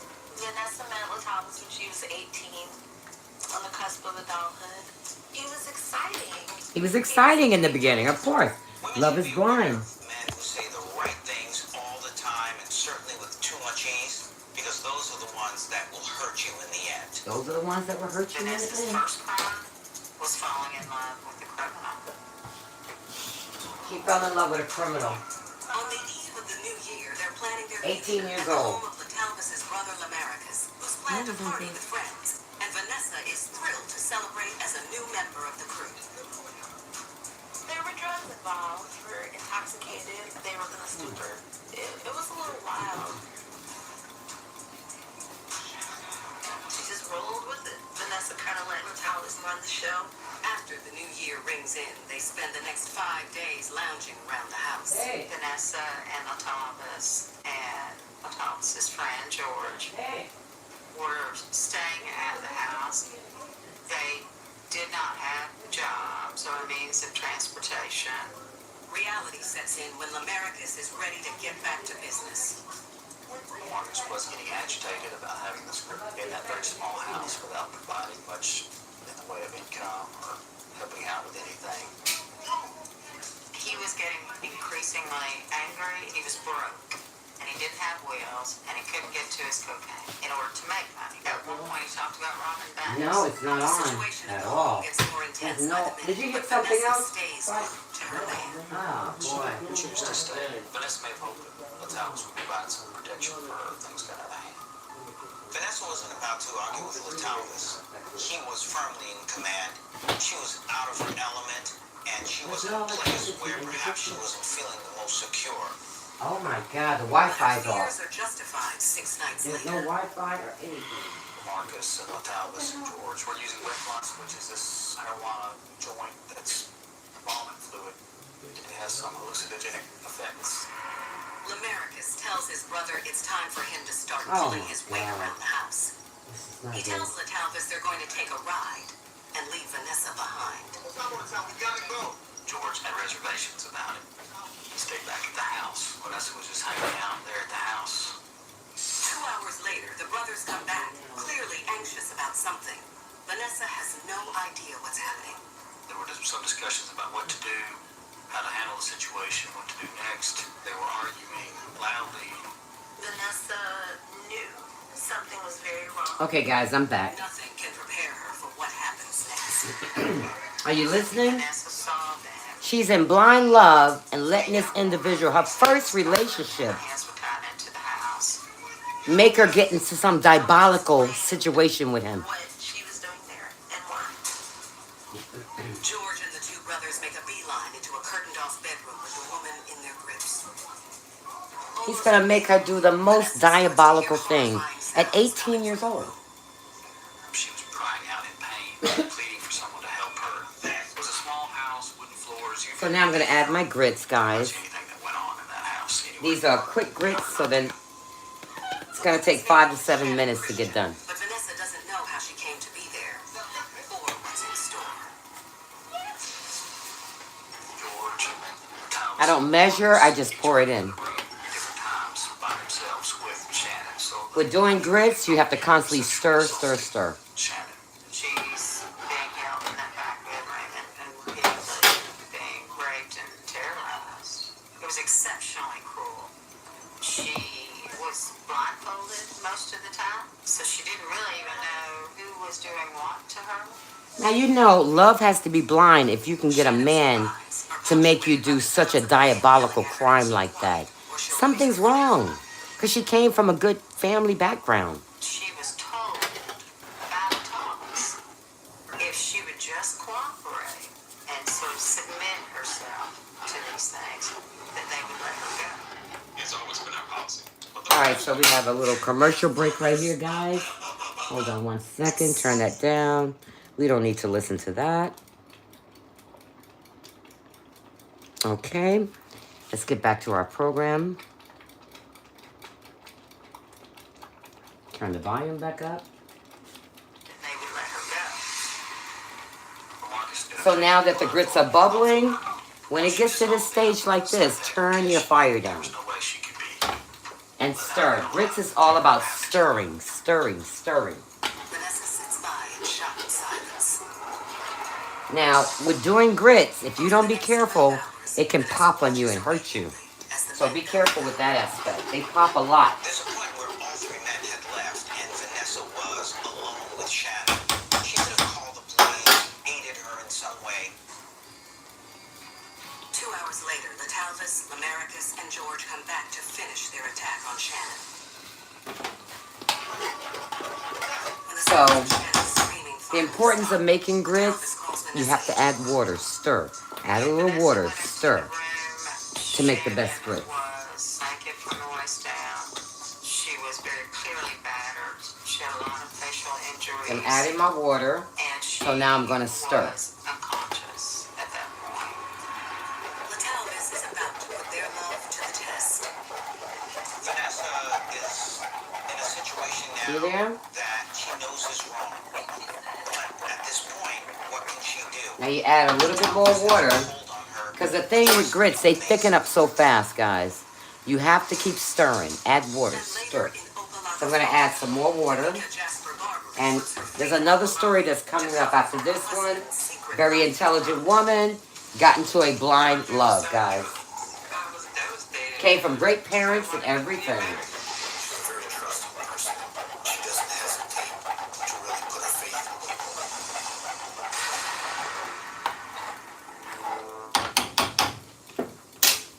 So we're gonna have a little, okay, it's back on. This is the story of the 18-year-old that got into a blind love with a very diabolical partner. Her very first relationship, this is what she's getting. Makes a deliberate request. He wants Vanessa to check Shannon's pulse to see if she's still alive. I believe they called in Vanessa to get her involved. Almost a confession to say, look at what we've done. And to gauge her response to it. I unable to tell whether she was alive or not, and Marcus was very upset about that. Add water and stir. Talvis, Americus, and George try to hide the body. What they don't realize is that Shannon is still alive. She was alive when she was alive when they wrapped. So you can let it rest a little second. Keep that fire down. So while that's doing that, I'm gonna get the eggs and get those Once fixed she up. was stuffed into a Rubbermaid trash can and the lid put on it. Now how could this young girl, 18 years old, help him commit such a horrendous crime as such? Upset with Latal's Love is blind, guys. That's what the subject is about today. Love is blind, where it makes you do the most gruesome, awesome crime. And as if there was not a woman in And you're right there being a partner with in it. the garbage. The following morning, Latalvis, Vanessa, and George flee the house and race back to Kentucky. The only concern that any of these people had at that point was to not be discovered. And they literally all left the house and left Shannon behind like she was garbage. Now holed up at another friend's house in Lexington, 170 miles away, Vanessa's still glued to Latalvis' side as she chronicles their trip in her diary.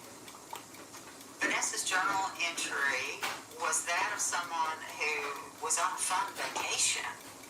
But lucky with adventures and lessons I've learned, it's going to be an interesting year. And it certainly did not reflect anything about what she had witnessed, what she was involved in. She talked about the weather and how it snowed a little bit and melted. That was her recollection or summary of her trip. Okay, I went to get the eggs. Let's check on these grits. Vanessa just felt it was her duty to be there for him, no matter what, to stand by him. Add some more water to your grits. Ultimately, in every way, because after all, she loved him unconditionally. She loved him unconditionally, guys. She's not setting the boundaries. She doesn't see the flaws in her new mate. He has her blindfolded. Vanessa's shocked when she learns there are two victims. Shannon Christian and her boyfriend, Christopher Newsom. Vanessa became aware that there was a male body that was found on the train tracks. He was found mutilated, shot, burned, raped, tortured. His girlfriend was missing as well, and there was a frenzied search for her. At that point, the police didn't know where Shannon was, what had happened. Okay, we have a commercial break, guys. Hold on. 1 second. We don't need to listen to that. Let's get back to our regular program. Hold on 1 second. The nails got in the way. It's always the nails, guys. For me, anyway. Have a teenager who was on TikTok, Instagram, Hold on 1 YouTube, or second. Snapchat. Another This is break. the money glitch that could get families potentially compensated right now. These apps were allegedly built. Okay, we're back to our program. Listen up. The police didn't know where We're talking about this 18-year-old who got in her first relationship, blinded by love, don't see the flaws, hadn't set boundaries. Well, she's young. She don't even know how to set boundaries for herself. But she's going along with the most diabolical Was linked crime who was in the house. that ever happened. She's unaware with him of on grisly this. details of what happened So we're to trying to her. find out, why is this young girl that was raised by good parents would do something as horrendous, diabolical as this with this guy and commit a volatile crime with him? What happened to her? The brothers returned to What the happened? ship's Love is that blind? That you can get this guy to make you do the most diabolical thing into harming another human being? Vanessa, and George would have seen her. After they raped Shannon the first time, Lamarcus and George took off and drove their other captive, Chris, to the nearby railroad tracks, where they sodomized and killed him. All of that happened within an hour and a half of the car. These are grits, if you don't know. Chris was murdered. The men returned home to terrorize Shannon for 12 hours.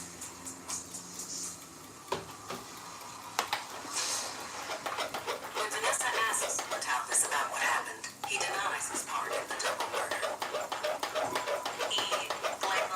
for intimidating him to participate in these activities. Also, said Now she you wasn't see the gonna tables that turn. so They committed the Vanessa believes ultimate every word horrific is lies. crime.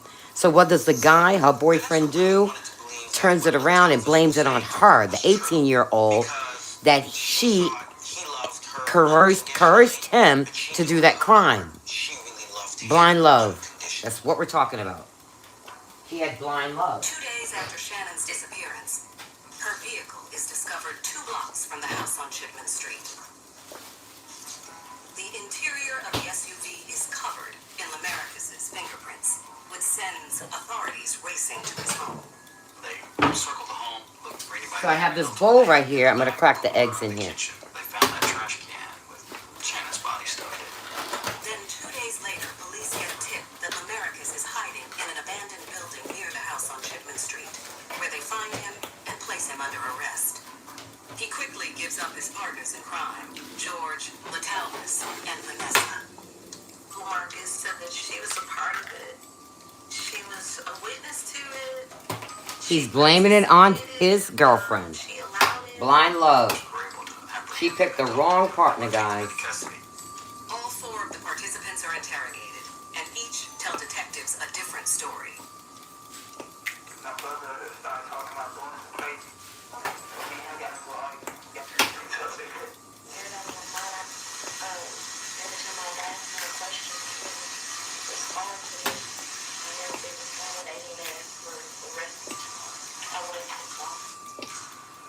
The men, Latalvis Cobbins, Lamarcus Davidson, and George Thomas, are all tried separately in the months that follow. Latalvis was sentenced to life in prison without possibility of parole. George also will die in prison. He was sentenced to life without parole. For his role as ringleader, Lamarcus is sentenced to death. Marcus was given the death penalty, and he was given the death penalty for both Shannon and Chris's death. Neither Lamarcus or Latalvis ever explain why they did what they did, or why it was so horrific. And the name of this program is called For My Man. These women do the most horrendous acts of crime for their man. Because they went into that relationship with blind love. That it just added Blind to love. the grief, to what these 2 young people's last days on earth were like. Vanessa is not brought up on any charges with regard to Christopher Newsom. Vanessa received a 35-year sentence. She was received convicted of lesser offenses of Shannon's. a 3 to 5 sentence for the crime that she committed with her first love. He received more. Blind love. Till this day, Vanessa still stands by her man. And she's still standing by him after all that. Till the day she died. Like, these girls got to be taught His better. actions. That's her first They got to be taught better. And when finding a partner, what to look for. They need guidance. There was nothing she could do for him. They need guidance. When she was willing to let anything get in the way of her love for Latalvis.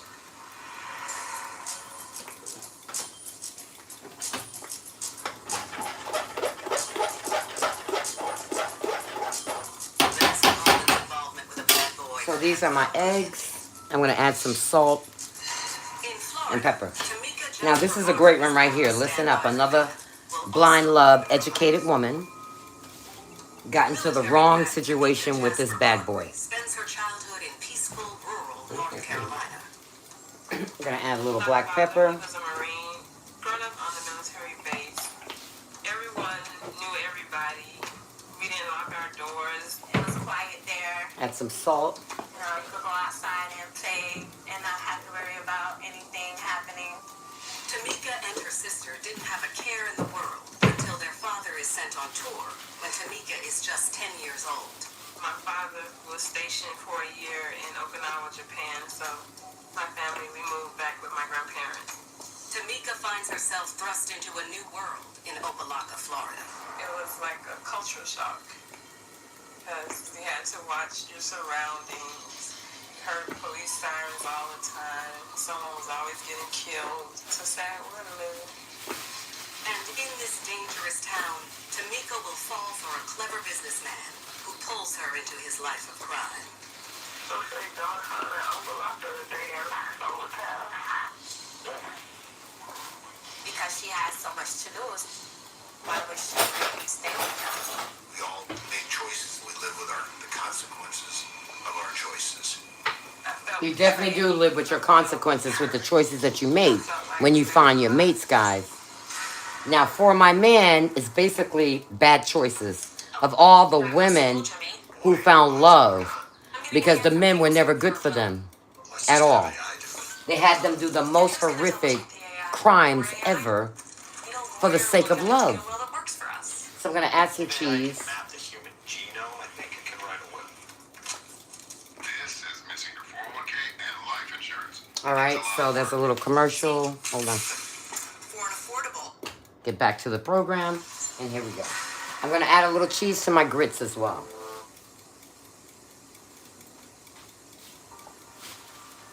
Tamika Jasper Barbary starts a new life after moving from rural North Carolina to the crime-ridden town of Opelika, Florida, just a few miles north of Miami.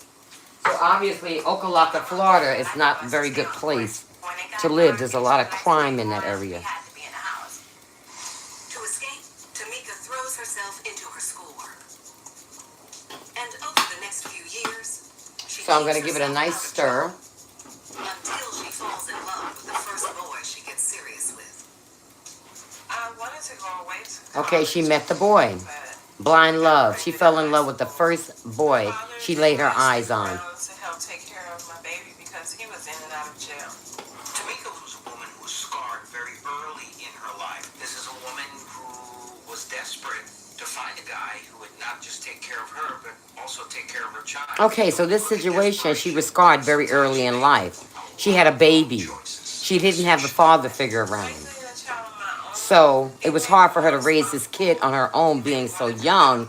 So of course she's searching for a mate to help the mate be a nice partner for her and also a role model for her child. Once out of high school, the But one thing about her, she wanted to get her education as well. I wanted to go to college and find a good job. I went into criminal justice at Monday Community College. Oh, she studied in criminal at justice. 18, Okay. just 2 months But into her that first didn't help her Tamika because finds someone she got who into adores her crime son dealing as with much as this she does. individual An partner old friend from that high she school fell in love with. named Andre Barbary. We connected when his friend Lamar gave him my phone number. We started talking like all day, every day. We started seeing each other maybe a month later. He was very charming. He catered to her. He was there when we had family function. Tamika soon See, when you put the learns cheese, Andre isn't as it's loyal going to as make his your son. grits so nice and He's having a creamy. baby of his own See how it's with another looking? woman behind her back. We had been dating for almost a year, and one of my sister's friends told me that he was seeing a girl that she knew, and then she said she's pregnant. I was angry, but he explained the situation to me.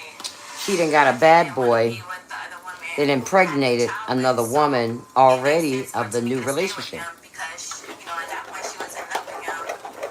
But there's one topic that's off limits. Andre is a drug dealer. And he's a It's dealer. easier to sell drugs Red than flag, to- red flag, red flag, red flag. I didn't confront him because I thought that the drug business was a temporary solution to going legit, making She thought money that he needed to it was a start temporary solution for him to get cash. When it She came thought. to Andre being a drug dealer, because there was no father in her child's life, it's quite possible There's no that father they in come her from child's love life. in all the And the wrong cycle places. goes on and on and on. No father figures, no father figures, no father figures to give instructions on how to navigate through this thing called life. I would be filing stuff, answering telephones, just like reception. So you take your eggs and scramble them I tried to together. learn everything about working there that I could, because I always thought of advancing. Tamika proves to be a model of dedication and hard work, and is eventually rewarded with a new position. Ultimately, through Now, Tamika had ambition. evaluation, She wanted to go places. She wanted to have a good career. She She wanted to have better for her child.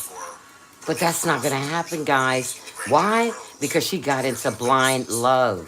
A As bad Tamika boy. rises through the ranks at her job, Andre does the same at his.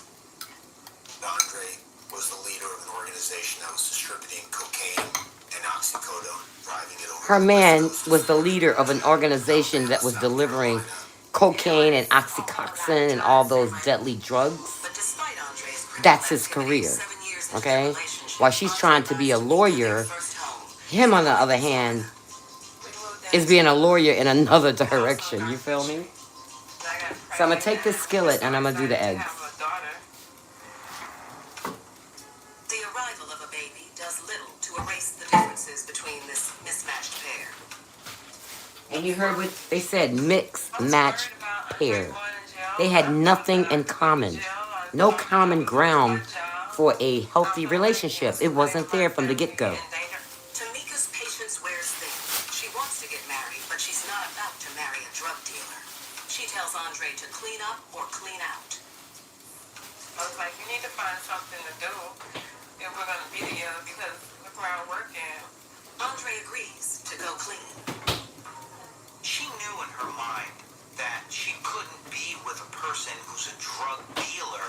So when she asked him to stop and he said, sure, I'll stop doing it, that was really easy for her to accept that.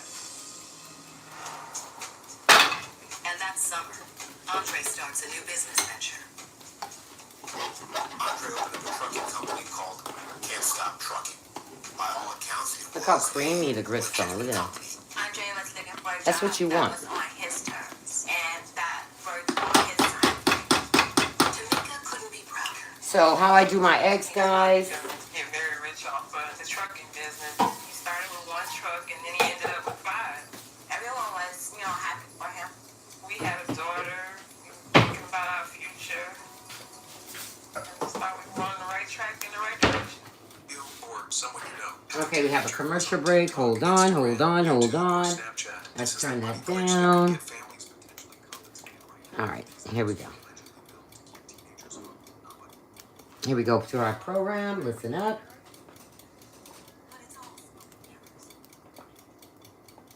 She'll be forced to make the toughest decision of her life. I was in love with him, but I was so nervous that something was going to happen to him. Andre doing the things that he did, it put his family in danger. He didn't care about that part. Putting his In family Hollywood, in danger. Florida, life Come on was now. finally lining up for Tamika and her boyfriend of 10 years, Andre Barbary. I would go to work and he'd be up like 4 o'clock because he always said the early bird catches the worm. I definitely thought he had changed for the better. That's why I felt we were ready to get married. With his new trucking business in motion, Tamika believes Andre's troubled past is behind him. And 2 years after they move in together, they marry in a fairy tale wedding.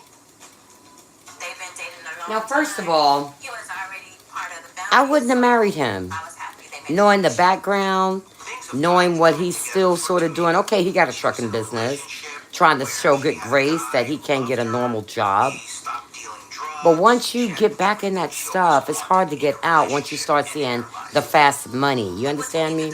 So if I was her, I probably would not have married him. Seemingly legit business. Because you're is looking really for a more front trouble on expanding in your drug marriage relationship now. The trucking company was used to give Andre the appearance that he had legitimate work.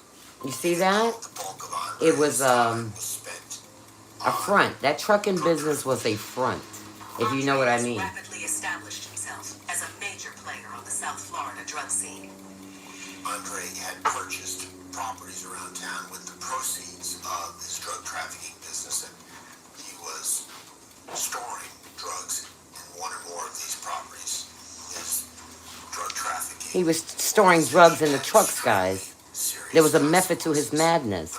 He never had no intentions of giving up the crime life. Blind to the danger And that she's presents blind. her and Like her I said, family. love is We blind. never saw any drugs around the house. We didn't have people in and out of our house, and nobody came to the house. Andre's double life stays a secret until Tamika is chosen for a special work assignment. one of the agents came into the office and he was telling me that an inmate that he wanted to debrief was in Alabama. And he asked me, how do I go about bringing him down? And I explained to him the proper procedure.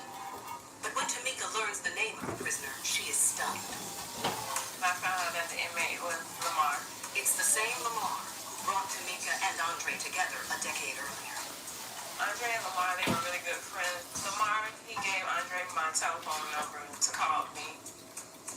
But little did she know, Lamar is not only Andre's friend, he's also a partner in her husband's secret business. He's a partner in crime.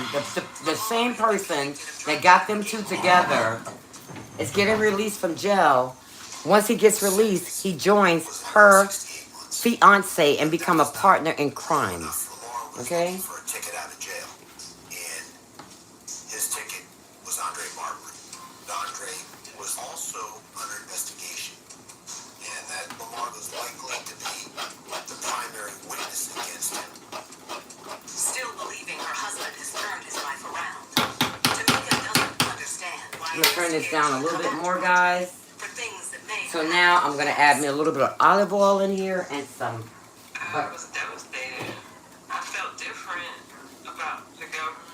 This is what I helped them do to other people. They might be going through the same thing. My whole outlook changed. So I usually add me a little olive oil in here when I make my eggs. Does she do her job or risk it all to save her husband?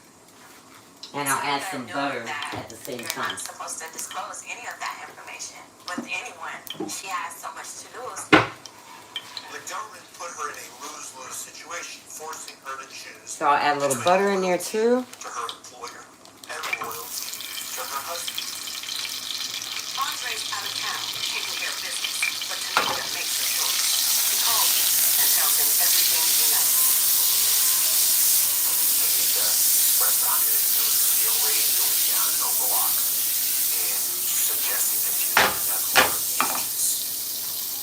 All vestiges of the proper rules of society were thrown out the window because at this point, Tamika had become a mama bear, a lioness, and she would do anything to protect her family, especially the man that she loved. You see what I'm talking about? Blind love. She knows a little bit about what's going on with her man, but she's not accepting the fact that she needs to get out of this relationship and run from it. It's not good for her. It's gonna take her in places where she don't want to go, guys. Love is blind. Not by accident.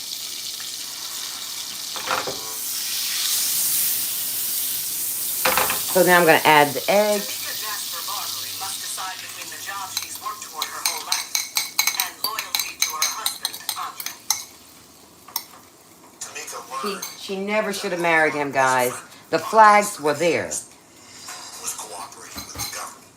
She never should have married him. Overall drug conspiracy. Their husband was now under investigation. Tamika knew that you are not allowed to give away any information, private information concerning your job, even to your husband. She believes Andre has changed his life for the better. She had to choose between keeping that information to herself and not sharing with the father of her daughter and the man she loved.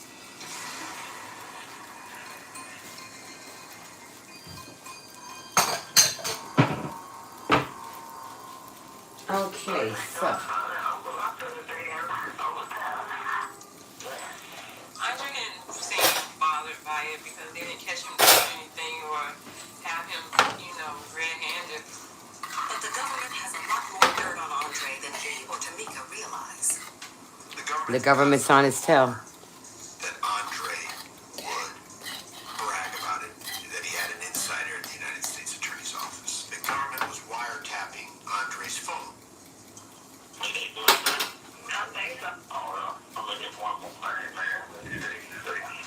Tamika's being used as bait to trap Andre, and now she's going down with him. Now you see that? This girl wanted nothing but goodness for her life. Met a bad seed, blind love. Believed that he was getting leaving Tamika is no longer an innocent bystander. the DRUG alone and getting a legitimate business. Now she's getting trapped and involved deeper than she ever expected. She's going to go down for this crime right along with her husband because she met the wrong guy and love is blind. what her job is supposed to be. But this was a woman who was trying to protect her husband, protect her way of life, protect her children. And her mistake was marrying that guy. And she had the signs from the beginning. They were there, but what did she do? Oh, he'll change. He's going to get a legitimate job. No, none of that happened. He disguised his profession. He was living a double life. Her husband. You see that? The double life has finally caught up with her. Innocent person in a way, but going down for the crime. Because familiar involvement. Familiar. They ran a army truck straight across my gate. You hear that? They ran an army truck straight across her gate. It was very upsetting. Look at these eggs, guys. Tamika and her son watch in horror as federal agents ransack their home. Afterward, they haul Tamika back to the station and accuse her of helping Andre. And she did nothing of a sort. She never helped She's him. charged with conspiracy She wanted him to get out of that life, and he said he would. He lied to her all these Do times. something wrong by telling him he's from work. Look how good these I looking. didn't feel like I was conspiring to sell drugs. It's just me, the wife, telling her husband, hey, drug talk. In her mind, there was nothing wrong in doing that. After all, this was her husband, and this was her family that she was talking about. This was her way of life, and this is what, in her mind, anyone would do in order to protect those that they love. Police arrest Andre, and 2 months later, he's convicted of running a major drug operation. He's sentenced to 20 years in jail. He got 20 years in jail. Tamika faces a potential life sentence.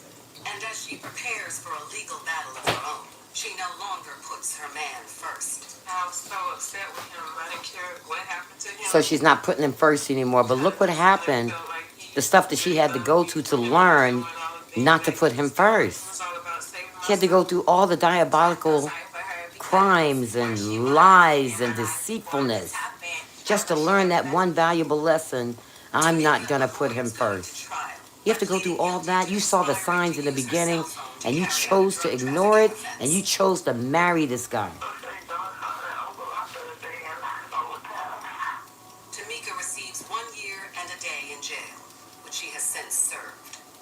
She thought long and hard to understand Okay, her commitment eggs to are her done. family, and knowing that her husband was going away for many, many years, she chose to resolve her Turkey case. bacon's done. And the grits are done. So now it's time to put it all together, guys. Let's put it all together. Let's clean this up a little bit. And I'm going to put it all together. We all make choices and we live with the consequences of our choices. When we're placed in a situation of choosing between career, employment, and loyalty to a loved one, I believe most of us would choose loyalty to a loved one. No matter what Andre did, no matter the consequences that she suffered, he was the one who stayed. He was the one who married her. He was the one who helped her raise her children. He was her husband. I blame myself because I should have left him a long time ago. I was motivated by love. Blind love. She was motivated by blind love, guys. So that's the end of that.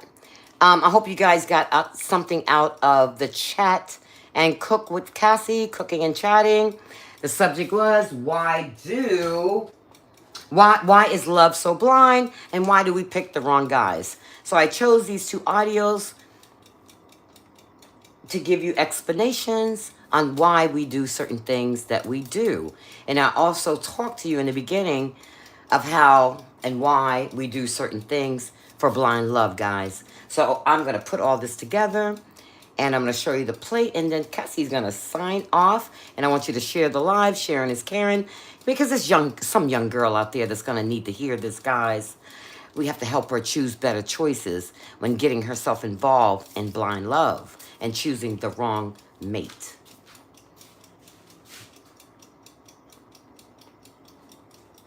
All right, I'm gonna get a plate and we're gonna get it on and popping. On and popping. On and popping.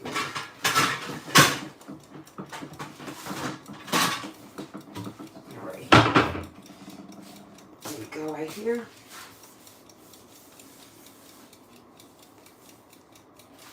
Okay, so let's get some of our grits first and foremost. I like to pour them on. Stir them up a little bit. And pour it on just like that.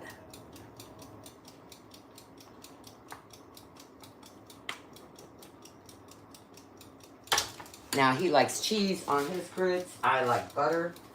He likes cheese. I like butter.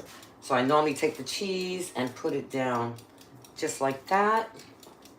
And let it melt over the grits. Just like that.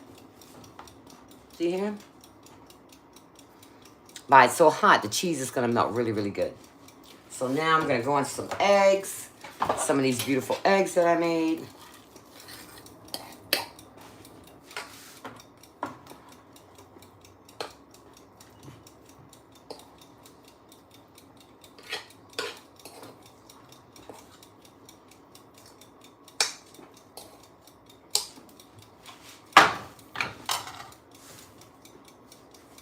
Some beautiful eggs. And now for the bacon.